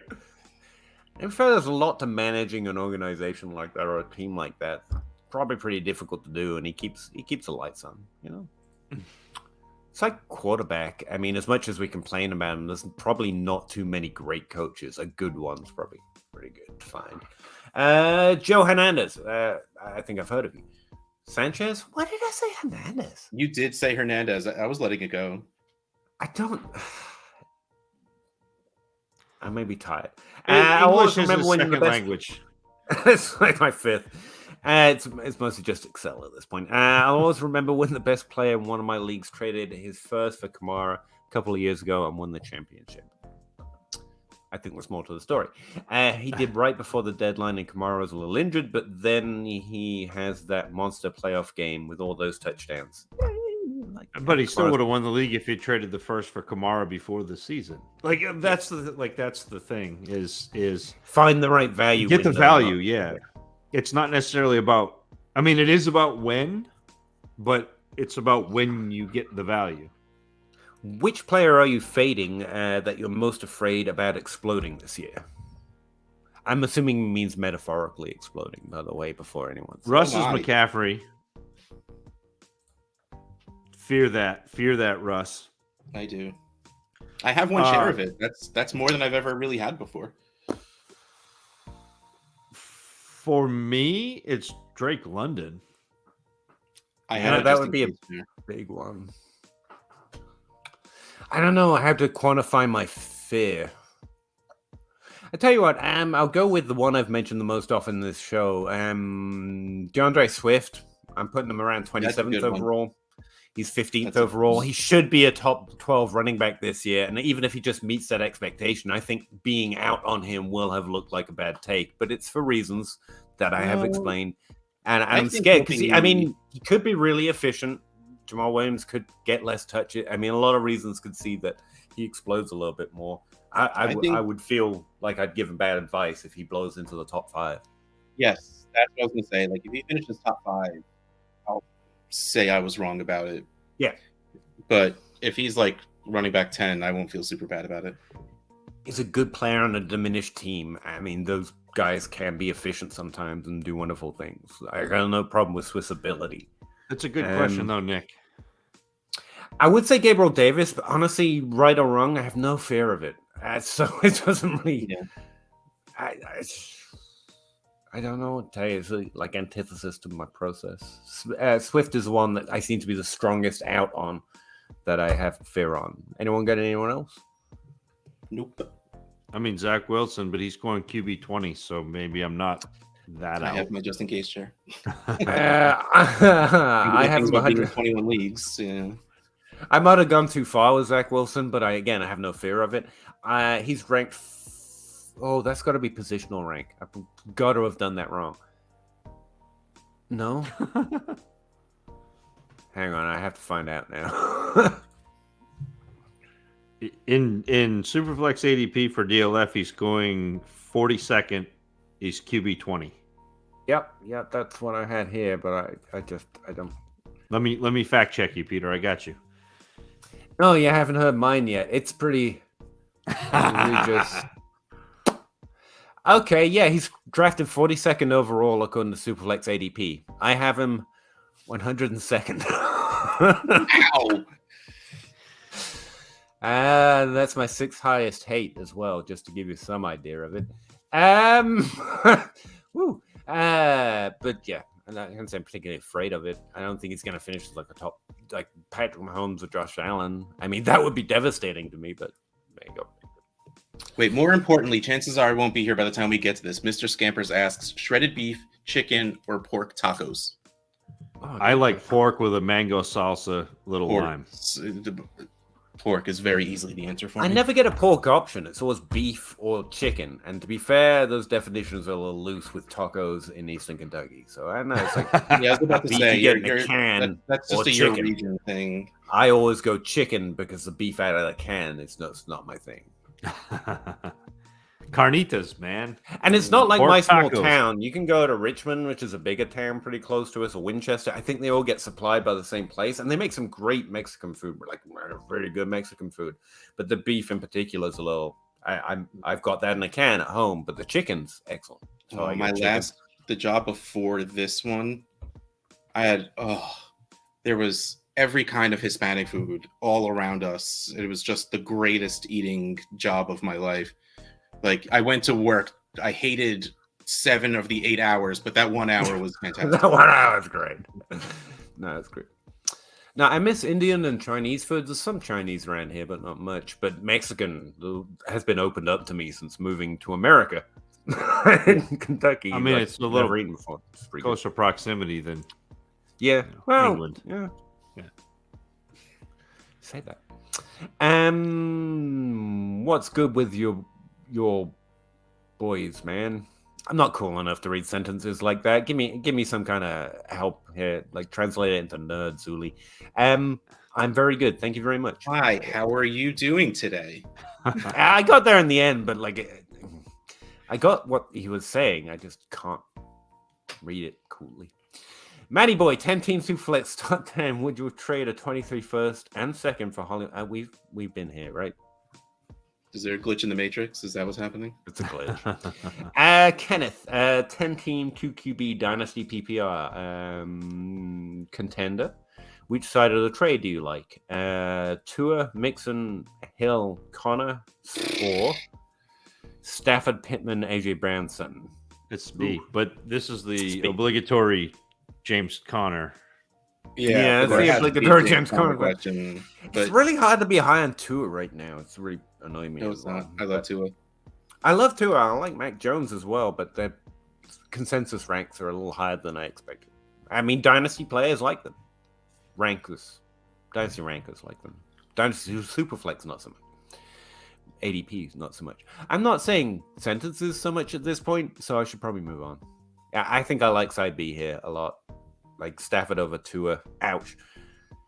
Pittman, sure. AJ Brown over Mixon and Hill. I think that's the nicest thing I've ever heard you say about Pittman. Well, Sutton plus Pittman seems to be like an extra here. Like Hill versus AJ Brown, I could see that being close, but then you've got Connor versus Pittman and Sutton. I don't get that. Ridley Truth. Should Jerry Judy and Brandon Ayuk, see me playing my game again, and ADP be as far off as they currently are? I had this discussion in a league today.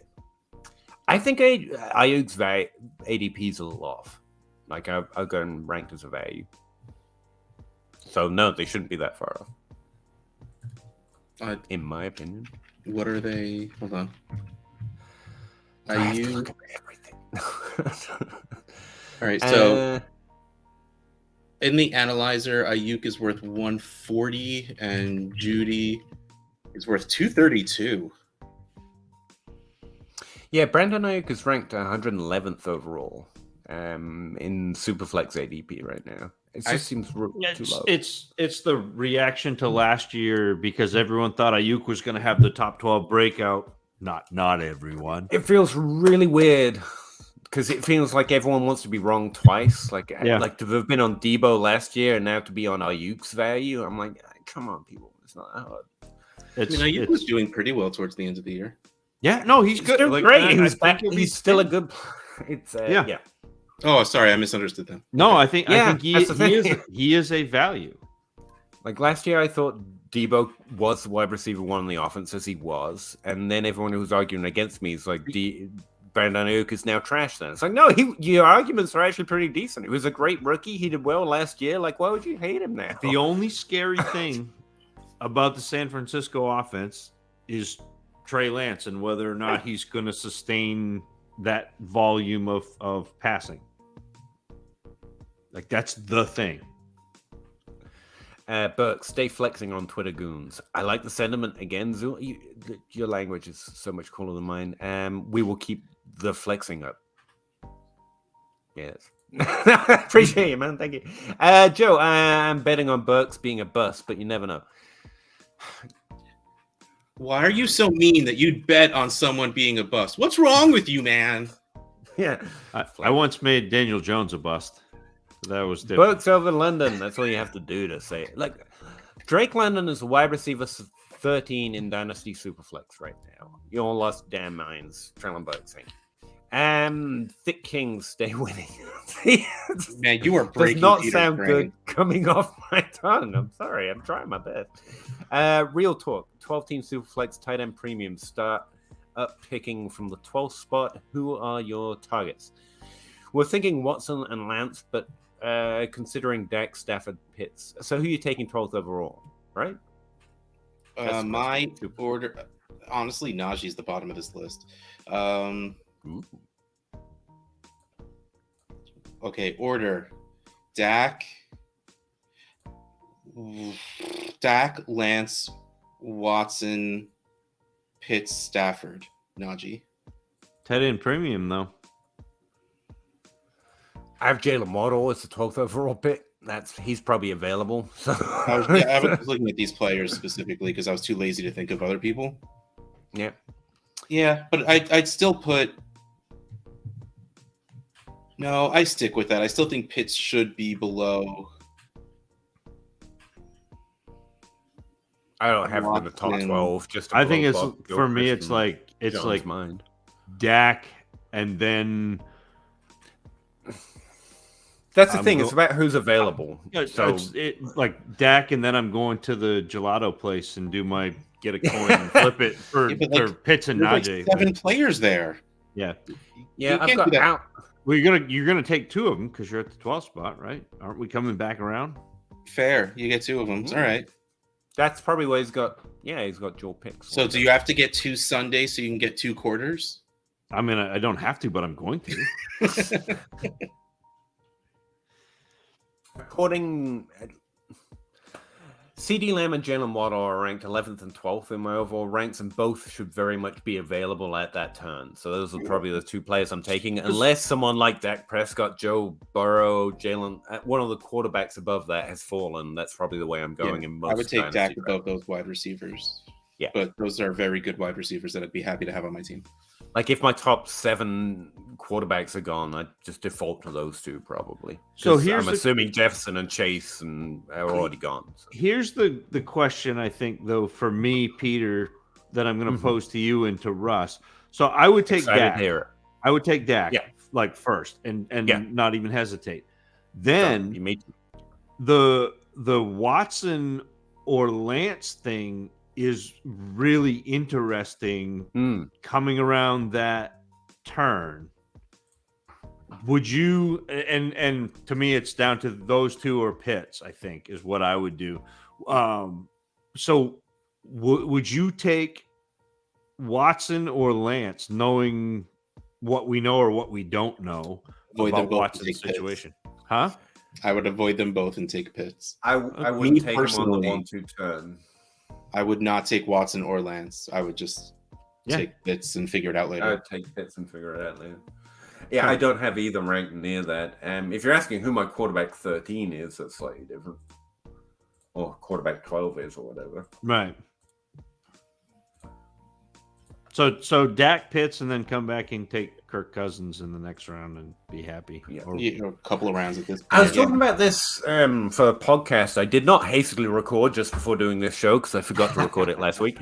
I've been refreshing my app, waiting for the a lot of Dynasty. I like to think someone is, especially when you're doing consensus ranks. So you're pulling yourself towards the average anyway, because you're going to adjust to a draft as it rolls, and that's the honest truth. So your ranks can only be of so much use, but you're pulling towards safety and value anyway when you're doing Dynasty ranks. And the minute you start, Lance's value is just too questionable to me, so I'm going to default to another position that has more security in it, especially when thinking about overall. Now, in an individual draft, I don't know. I mean, you could see yourself going that way if you feel the way that position's running hot. But I also try to avoid, falling into the runs. Like, just because everyone else is drafting quarterback, I'll take the value that it's letting fall. Sorry, I'm getting into this question too deep, but it's interesting. Yeah. Salute to all for chopping it up. Great fun to watch. He almost made that sound less so uncool that I'm able to read it, but not quite. I really appreciate you, man. Thanks very much. I'm happy to talk with you. Joe, if Twitter is constantly critiquing a rookie player, then he probably good. If Twitter is constantly trying to pop up a rookie player. Yeah. Jacob Rickroad, who me and Zach were talking to on my podcast, and I know I was talking to Russ a lot as well. He actually had an idea once of only drafting players Twitter hates. And it actually would probably work out pretty well, It would. to be honest. We like to have our strong opinions. I think it would have worked out better like 3 years ago, because now there's just so much on it. Like every player is getting love and hate and hot takes like thrown at them all the time now. Like it's really hard to parse for me. Actually, I literally had to go make a value calculation on my own ranks, because I'm like, there's no player where there isn't a cohort of Twitter users waiting to say "I told you so." Either direction, for everyone, it feels like at this point. Peter talking reckless on Bo Melton. Am I?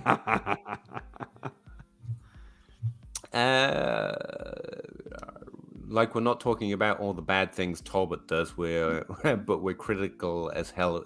Yeah, I think that's somewhat consistent as well. The higher you'll draft a player, the more worried you are about the minutia, because you're spending more. It's like requiring, I don't know, what was I thinking? No, that sucks. But yeah, you're right. And it's too extreme quite often. Like, Talbot's fine, but I'm not excited. I don't think he's as good a prospect as Gallup was, for example. And it does help to put it in different contexts to see if you're just excited about the value or excited about the player. That's one way I think about it. No Talbot slander. Fair enough. We've been told. Juju Finna, either of those Sky Moore shares. You hate to intuit it. This is like the anti-Peter. This is the anti. This is the but agrees with Peter. I think he's agreeing. Yeah. Juju for life is what I'm. I'm not trying to be a dick. Honestly, I have a hard time understanding. At a certain point, I will learn about slang like 4 years late. So sometimes I'm just saying. I do believe this is Juju hype, and I appreciate it. I don't get on Twitter, yet I survive somehow, right? Like, I was talking before the stream, like, I have been not absent. I've been on Twitter, but I haven't really been paying attention to it. It's why I'm behind on the news too, because that's where I get my news. It's the best place, right? There's never anything fake on Twitter. So, like, but at the same time, I'm pretty easy to catch up on anything important. You just ask Russ, and he's like, "Oh yeah, this thing happened." It's fine. All right. I was just trying to get your attention. Gavin Grant, Tua, T-Law, Trubisky, and Pickett as my quarterbacks in Superflex. Would you send 2 23 firsts and one of those guys for a top 8 quarterback? 2 firsts. Trubisky's worth less than a first, so yes. Pickett, yes. Trevor Lawrence, no. That's too much. And by top Like 8, like Trubisky or Pickett, yes. The rest of them, no. Yeah. That's what I'd say. It's a really weird, shitty little rule of top players should be valued as 3 top firsts, but you'd be surprised how useful I find it. Joe Herbert, same, man. Thank you. Certified Goon Bro, we out here. Appreciate you, Lefty. Nicholas J. I did this trade in Dynasty Startup, traded away 4.07607. Got a 23 first, 23 third, and the 805, 1005, 1205. What you think? This is a super flex, and the guy I traded with is the only guy in the league with 1 quarterback. So he was trying to. So he had to make the trade to go move up. I mean, my brain is not active enough to fully compute this, but I think you did fine. Yeah, there's a lot going on in there, and I struggle with startup phase, but it looks to me like you got a decent haul. But yeah, it's got that first thrown in there. Yeah, I would. I think be a little hesitant to trade the 4th round, 6th round to get 8, 10, 12 back, but I do like getting the 23 first back. I think that kind of negates your It kind of fits with what we were saying about startups this year. Kind of. Yeah. See, the thing is why I love this, because let's assume this is the only trade he's done. He now has 2 picks in the 8th, 10th, and 12th. I'm packaging all day to move up rounds. I'm going to put a 7th and an 8th to get up into the 6th, get a 10th back, giving me 3 10ths, and then I'll package 2 10ths to get up into the 8th. You know, this is how I love doing startups now. So, I really trade one big trade down and then package back up almost. Anytime you make a trade, regardless if you're up or down, you get a later round thrown in because you will always be able to use that to package and move up again, or move up in the first place. So, yeah, I don't think this is that much lost value because of what you can do with it from there. Staying at the 8, 10, and 12, that's not great unless you find the right guys there or something falls. But what you can do with those picks, I think, is more valuable than with the players you pick. See, Nicholas, I told you should listen to Russ. But that was the rest of the energy I had. I need to go to bed now. That would my brain's wait, no, you could do this. You have this. And we're done. You burnt him out, damn it. So, fellas, ladies, until next week. Bye, Russ. It's always painful when I don't see it coming. Joe, we're overly critical of some players because they're good, and it's acceptable to stomp on an average player isn't acceptable because it's nothing new. Them's the rules. Yeah, you're just describing Twitter at this point. Let's see. Peter needs some cheering up. Drake London, capital B, bust. I don't mind Drake London. I think you're all a little over your weeds in him. I have him as wide receiver 2, 3, I think. In this rookie class. I just also not too high in the rookie class. Zach? Yeah. Yeah, I mean, similar. Over you. Sorry. No, I'm with you. Don't just hold. Fade all the noise unless the guy is showing up or is drunk. Yeah, mostly I just avoid the off-season news. I do like hearing positive things. Positive things are not negative. Negative things are nothing to me. Does that make sense? I don't move anyone up or down based on the news, but I am a little hopeful that positive news is at least tracking with something that I hope happens. Wait, who? I don't know. Wide receiver 13 and overall startup is just it's too heavy for me. Let's see. There is a justification because value, right? As long as he has a decent season, But in order to get that kind of value, you're looking at a Jamar Chase, you're looking at an amazing rookie season. You can't just have a pretty decent rookie season to be worth that to me.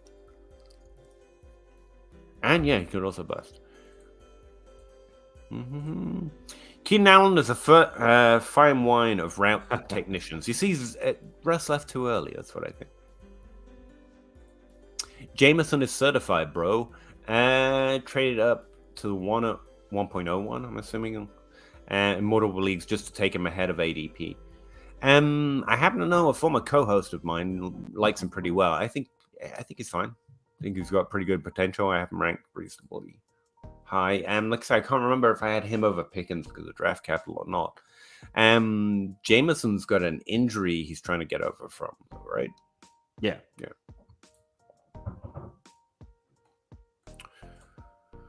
Strategy: if strictly trading 23 draft picks, shouldn't you wait until right before the season starts? Well, we're kind of in that window, I think, is what Zach's talking about, and me, not just to put it on Zach. And the closer we get, the more everyone's gonna start giving and hearing that advice, and it is kind of worth to try and be the first one doing it. It's better to be first than last sometimes, especially with trade values. But yeah, I mean, if it's not showing up in your league, if you can't get good value, then just keep them until you can. But I think now's a good time to start maybe excavating, finding out. Get hurt, you're out your picks, and you're carrying an IR player. I think we're talking about, I don't know who we're talking about. He's saying if you trade for a player now. Yeah. Oh, right. You're right. I mean, that's fine, but like then drop all your players because like if all your team sucks, like, if all your team sucks, don't trade your first for one good player. That would make no sense because you're building at that point. But I get what TK is saying, but what I'm saying is if you get good value for those picks, make that trade. I would rather win this year than hope that I do well in that draft class. I think I will do well in that draft class, but I would rather win now. I'd rather increase my chances of doing well this year at decent value, at least, than prophesize that I have exponentially more value later on. And I don't want to I'm not going to be afraid of a theoretical or hypothetical injury. I'm just not. Same about the Cardinals. Still don't get the Kyler ADP dip this year. Yeah, I've been trying to wrap my head around that. Because a few people that I really like and follow closely because they tend to have sharp takes, they're talking about him not having upside or not being quite the level of quarterback of Mahomes. And not now that they took out the clause that he's got to study film for 2 hours. Oh, God, he's gonna suck. No, what strikes me is that Justin Herbert is a QB2 in Superflex ADP, and that doesn't get enough talk. That's the one that stands out to me. I like Herbert a lot, but to draft him above Mahomes, Burrow, Jackson, Murray, that strongly seems interesting. James Cook will have a Nyheim Hines career, and that's great, especially because I won't be drafting him in the first. Yeah, I think Rich Man's Nyheim Hines is really somewhat of a good comparison. That's kind of what I expect. James White with draft capital kind of a thing, but James White was a top 12 running back at some point because he was the only one on the team. But yeah, I think it's going to be decent. A first round pick on a running back with that kind of outcome is odd, but it's a weak class. Zach's just nodding, so I am. Move on. Flowerosaurus. I nearly got that one. 12 team Soufflex. Flowosaurus. Start 9. Carr, Najee Harris. 24 second for my Pittman and Lance. I shouldn't feel low. Hang on. Start 9. 12 team.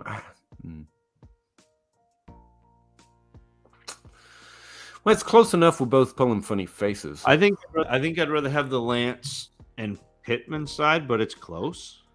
I like that Harris, but I think it's the Lance side, but that's a fairly well balanced trade. I think it's well made for both sides. How many trades do you guys average per week? Not like I'm lucky to get one a week. I don't think I crest a whole number. Yeah, I'm probably like 2, but I have 6. I have 6 leagues, so that's it. So it's not like if Russ was still here, he'd tell you like 40, 50 because he's got 25 or 30 teams, and that's what he does. But probably on average, if you took the whole year, I'd probably send out about 10 trade offers a week if you take in the busy times to even out the low times. But as far as getting trades done, I'm lucky to get 4 done in an entire year. And I binge. League. So like that's the thing. I do it and again, it's the micro market thing for me. So I'll identify players that I want at times that I want them, and just be like, okay, boom, boom, boom, boom, boom, boom, boom. See what I get. If I get it, great. If not, and sometimes that spurs me to do another trade or look for other trades, and then I'll have times when I'm just like, I'm bored. I want to read a good. book. Yeah. And then I'm like, I haven't done anything in a while. I should go see if any of those values have changed. So I'll send out some trade offers and the guys I want or don't want to try and get them off my roster. I think the interesting thing is, and you mentioned this before the stream, is I'm a very active Dynasty player, obviously, in my leagues. But I do go through periods when I'm doing stuff, and the rest of the time, you're going to have to try to get my attention. But, or I'm whatever. But even then, even though I'm not Russ, in 3 years, my team will likely not have one of the same players on. Like, my entire roster will change over a 3-year period, even though I'm not as active in trading as Russ. And I think sometimes that's missed when talking about the 3 and the 5-year trading value windows. Like, your play is going to change a lot, even if you're moderately capable of executing trades or below average, like myself. Yeah.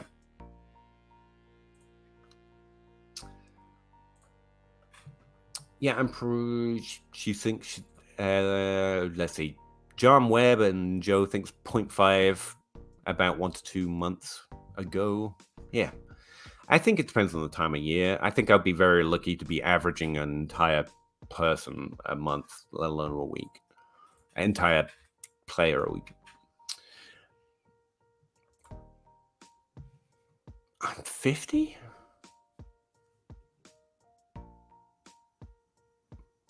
Peter's 50. I'm 50. Sorry, I'm just 50. A little shook by this. Like I'm not. Aren't you younger? You're younger than I am 50. By quite a sight. God damn! I thought I looked younger than I was. I'm starting to question that. Dynasty is taking its toll. Apparently, I average 0 trades a week. It's rare in my league culture. Yeah, and that's the other part. Unless you got Russ in your league, or someone like Russ, or a lot of people like Russ. Honestly, trades getting executed. Trade offers will probably be a fair way to monitor it. Ramondre Stevenson is spiking at the moment. That sucks. I kind of like him where he is. His ADP is still decent, but if he's getting a lot of hype, it might be harder. What would you trade for Ramondre Stevenson right now? I think a second's a decent offer, and one I'd be interested in him in that. Yeah, I think that's about where I would. I mean, I'm willing to give up a second because he could be interesting in that offense. I think that a lot of the people who have Ramondre Stevenson rostered are Ramondre Stevenson people. So I was going to say, like, you probably I would trade him away for a second plus a player that I liked. But that player I liked isn't just some random real deep sleeper. It would have to be a player I really considered should be a second. So he's a hold or a trade for me right now.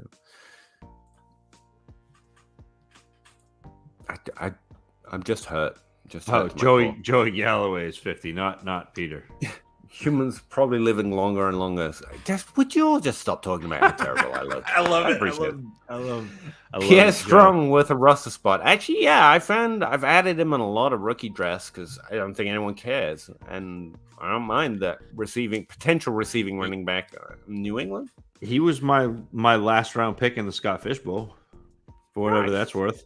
Good to know I'm not entirely stupid, but yeah, I like rostering him. He's a roster young players as a default, in Dynasty. Traded Benny Snell. Sometimes you just wonder, don't you? Keontae Ingram and a 4th for Gaskin and a 3rd. I probably rather have Ingram, but I think this is a small win because you increase your draft capital for. Yeah, it's a push, whatever. Apparently, I'm relatively high on Gaskin. Like, I still think he could have some role. Yeah, he could. He could. And just thinking that makes you relatively high in the market right now. Paul Cicero, I have 3 Broncos wide receivers. Should I trade for Russ to create the stack? Stacking's overrated in general, definitely in Dynasty.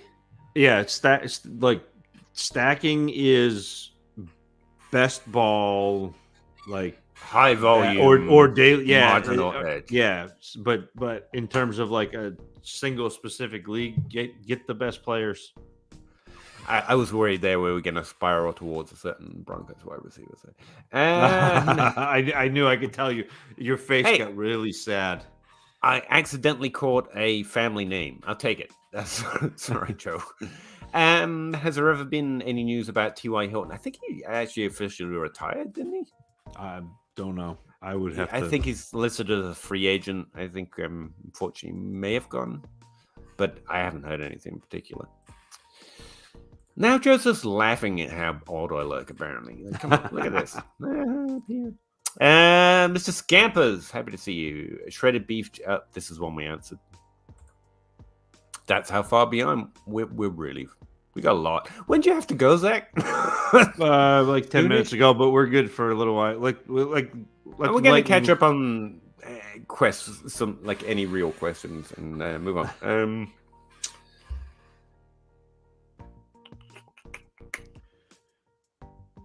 Just did my first redraft.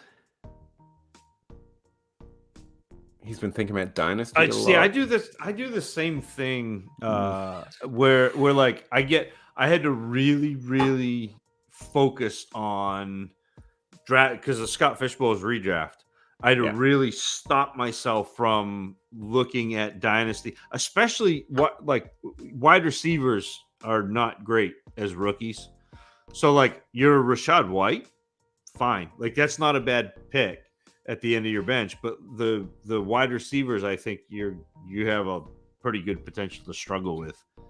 I would say, I think JJ Zachariason did an episode on this not so long ago, and I looked at it a while ago because of something Adam Hardstead said on Twitter once, just to name drop some things that I read. And rookie wide receivers are the only consistent group of players, or just rookies in general, to average more points per game in the second half of a season. So that's actually another negative in redraft because you end up holding on to them for too long, hoping you get that bump. But I mean, I just want to throw out some hope, especially Wilson and Williams and Pickens are probably normally adjusted for that expectation. Their drafts, even in redraft, their ADP isn't terrible from what I've seen. And young running backs, I don't care how deep they are, to be honest. Rachaad White can honestly start games with the right set of circumstances that we hope don't happen. So they're never a bad roster. But yeah, I know what you mean, especially when, like Zach says, when we come to Scott Fishbowl, I'm like, no, you don't draft that player now because it's redraft. You can play both similarly, which I think is somewhat underrated. Drew is he's going to give the young wide receivers a shot before looking for a free wide. Yeah. Unfortunately, especially in redraft where they tend to have smaller benches, you can almost shuffle wide receivers for a little while until you find the ones you want, like tight end and streaming.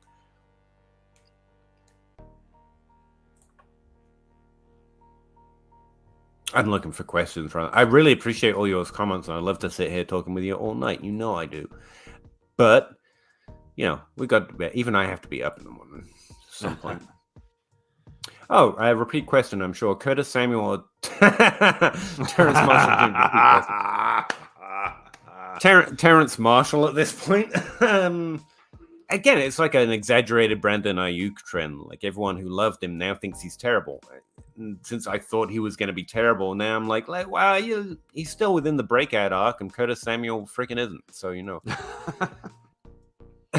That's fair, Peter. That's fair. Don't get it wrong twice. If you zigged and it turned out you should have zagged, you have to zig again. You know what I mean? In order to catch up. Sometimes you just got to catch up, and it's hard, but you got to swallow that pill. Which is why I'm still on Juju and still on Clyde Edwards-Helaire, because I got it wrong. But if I now go the exact opposite way, I'm just asking to get it wrong twice, I think, given their situations and their careers. 407-607. If labeled with a player like Mixon and Montgomery, this is going back to Yeah. I actually do find it a lot easier to transfer it into player names and then get an idea of the value. 16 team Superflex PPR, Gallup plus 23 second, or Ayuk and Brevin Jordan. I'd probably take Gallup. Sorry, habit.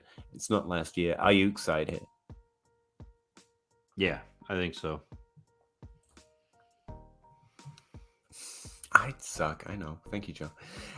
Justin, 1 QB PPR tight end premium. Traded Kittle, Barkley, significant, Ayuk, and a late first for Deontay, Elijah Moore, and Kyle Pitts. I actually you saved that. I thought I was going to hate that, but you came in there with Kyle Pitts at the end and Elijah Moore. I don't hate Deontay. I like, and you got.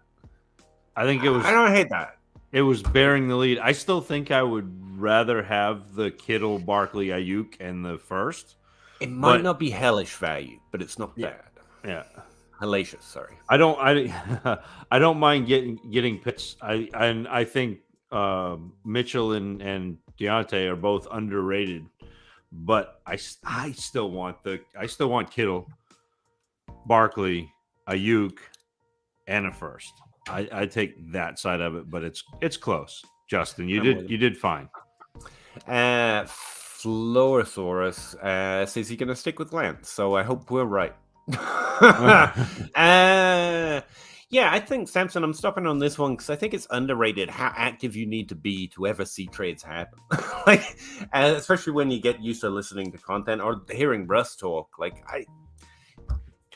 it doesn't happen nearly as much as in my experience as you think. I think the thing that Russ does, which is kind of brilliant, but also a little bit scary, is he doesn't always care. Like he trades because he loves trading, not necessarily always with the idea of building the team in a specific way, because he knows he can make 3 more trades. That's like his. But I also want to highlight he does it smartly. Yeah. Like, he trades to trade, but you'll never catch him out on value. Like, I've seen him build monster teams while just randomly trading for trading's sake. Yeah.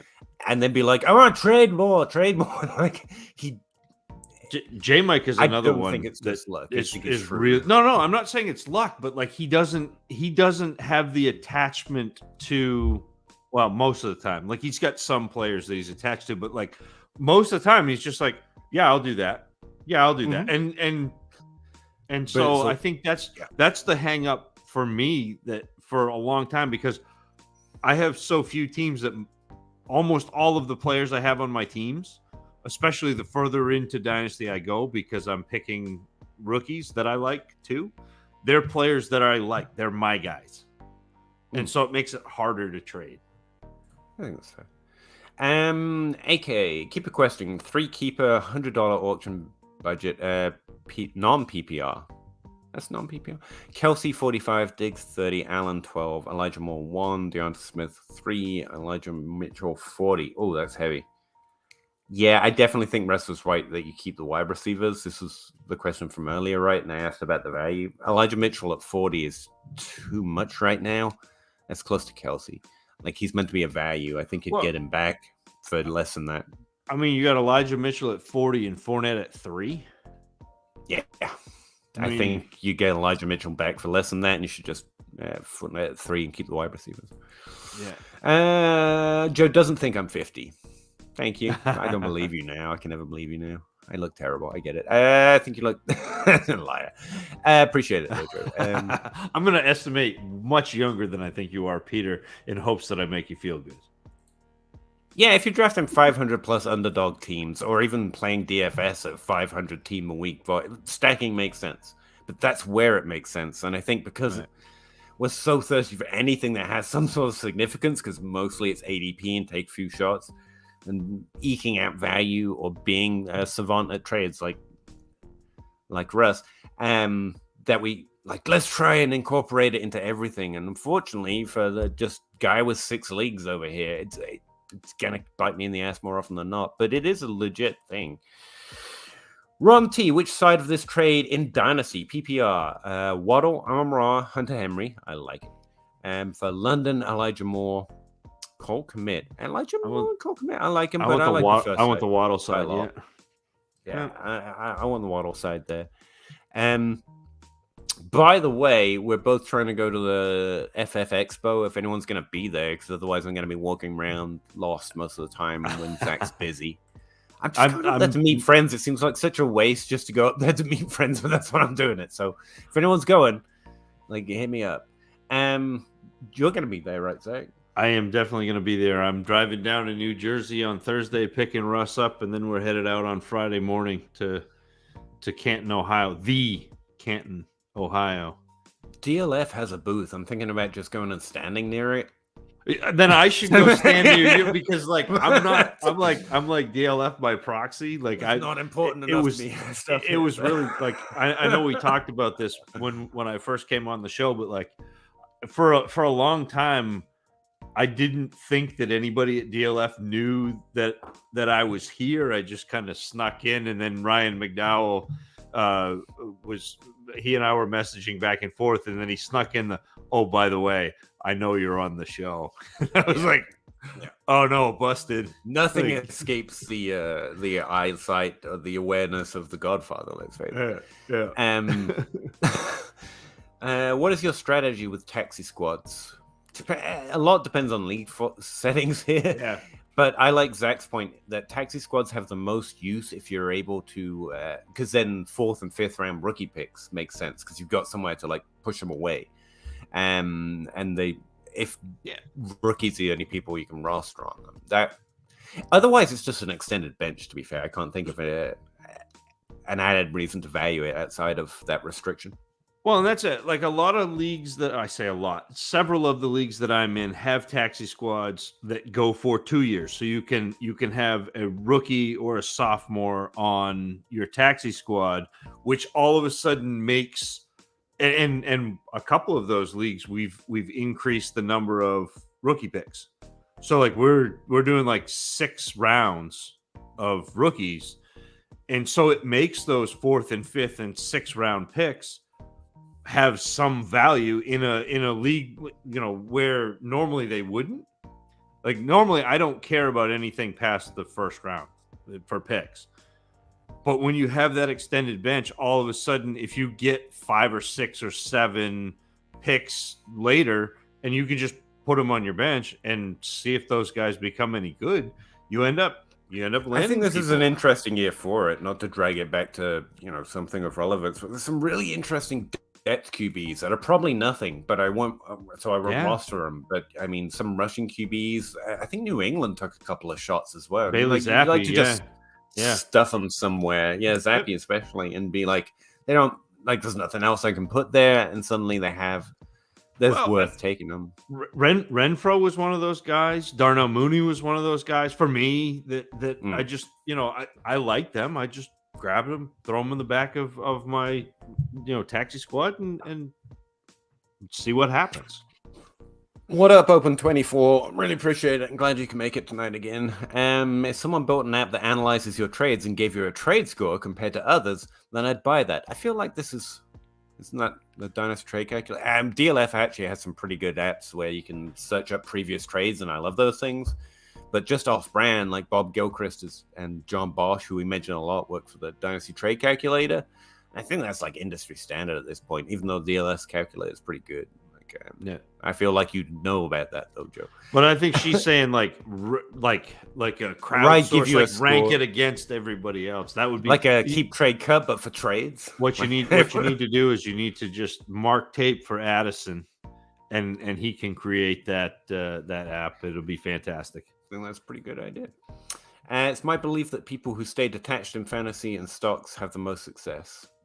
Yeah, I think so too. But it's hard because people aren't rational by definition. Like people want to care about things, people want to dream on things, and so I agree with you, Joe. It's why I spend so much time talking about psychology. I think some of the best economists look at it from a humanist, a psychological perspective. I mean, Daniel Kahneman, who won a Nobel Prize for economy, that's what he did. He was like a psychological economist. I think that's absolutely brilliant. and I completely agree, Joe. I just track career year. Like, I'm way down. But yeah, Ron, really appreciate it, man. Thanks very much. Mr. Scampers, I mean, it's in a couple of weeks, but I'll make the trip up there in 2026 too, if you're going to be there. Joe says she's excited about Zach. Me too, in general. I'm skim reading, obviously. If your rookie draft has more than 3 rounds, you need a taxi squad. Fair. When in Canton, try a pizza oven pizza. That I'll try my best, but I might be eating food I find in the couch. I'm telling you, Samantha's downtown, which is right across from our hotel, that's the way to go. All right. Yeah. No, I'm looking forward to it, but I'm going through pangs. Like, I just spent money on a hotel that's basically going to cost half what it is to fix my transmission in my truck. And I talked about it with my wife again. She's like, Pete, if you're going to keep doing this, you got to go meet some people that hire some people to do this, because otherwise, she's not fine. So yeah, sure. But it's Expo 2022. Get Petey paid. That's the thing. Like, I know I'm just going to get up there and going to be like, there's the booth with all the people I should meet. Oh, but there's Zach. Like, it's just an excuse to meet Zach. And I'm hoping J Mike's there. And I hear Dynasty Outhouse gives out hugs. Like, I'm probably not going to get one. He doesn't like me that much. But like, I could hug him when he's not looking. And that's exciting to me. So yeah, I don't know. It should be a lot of fun, I hear. Last year was. I heard complaints that it was more about analysts meeting analysts. So just be clear, I don't think I'm of that ilk. If you're going, let me know. I'm looking to meet friends. So but the people who were complaining about that were analysts.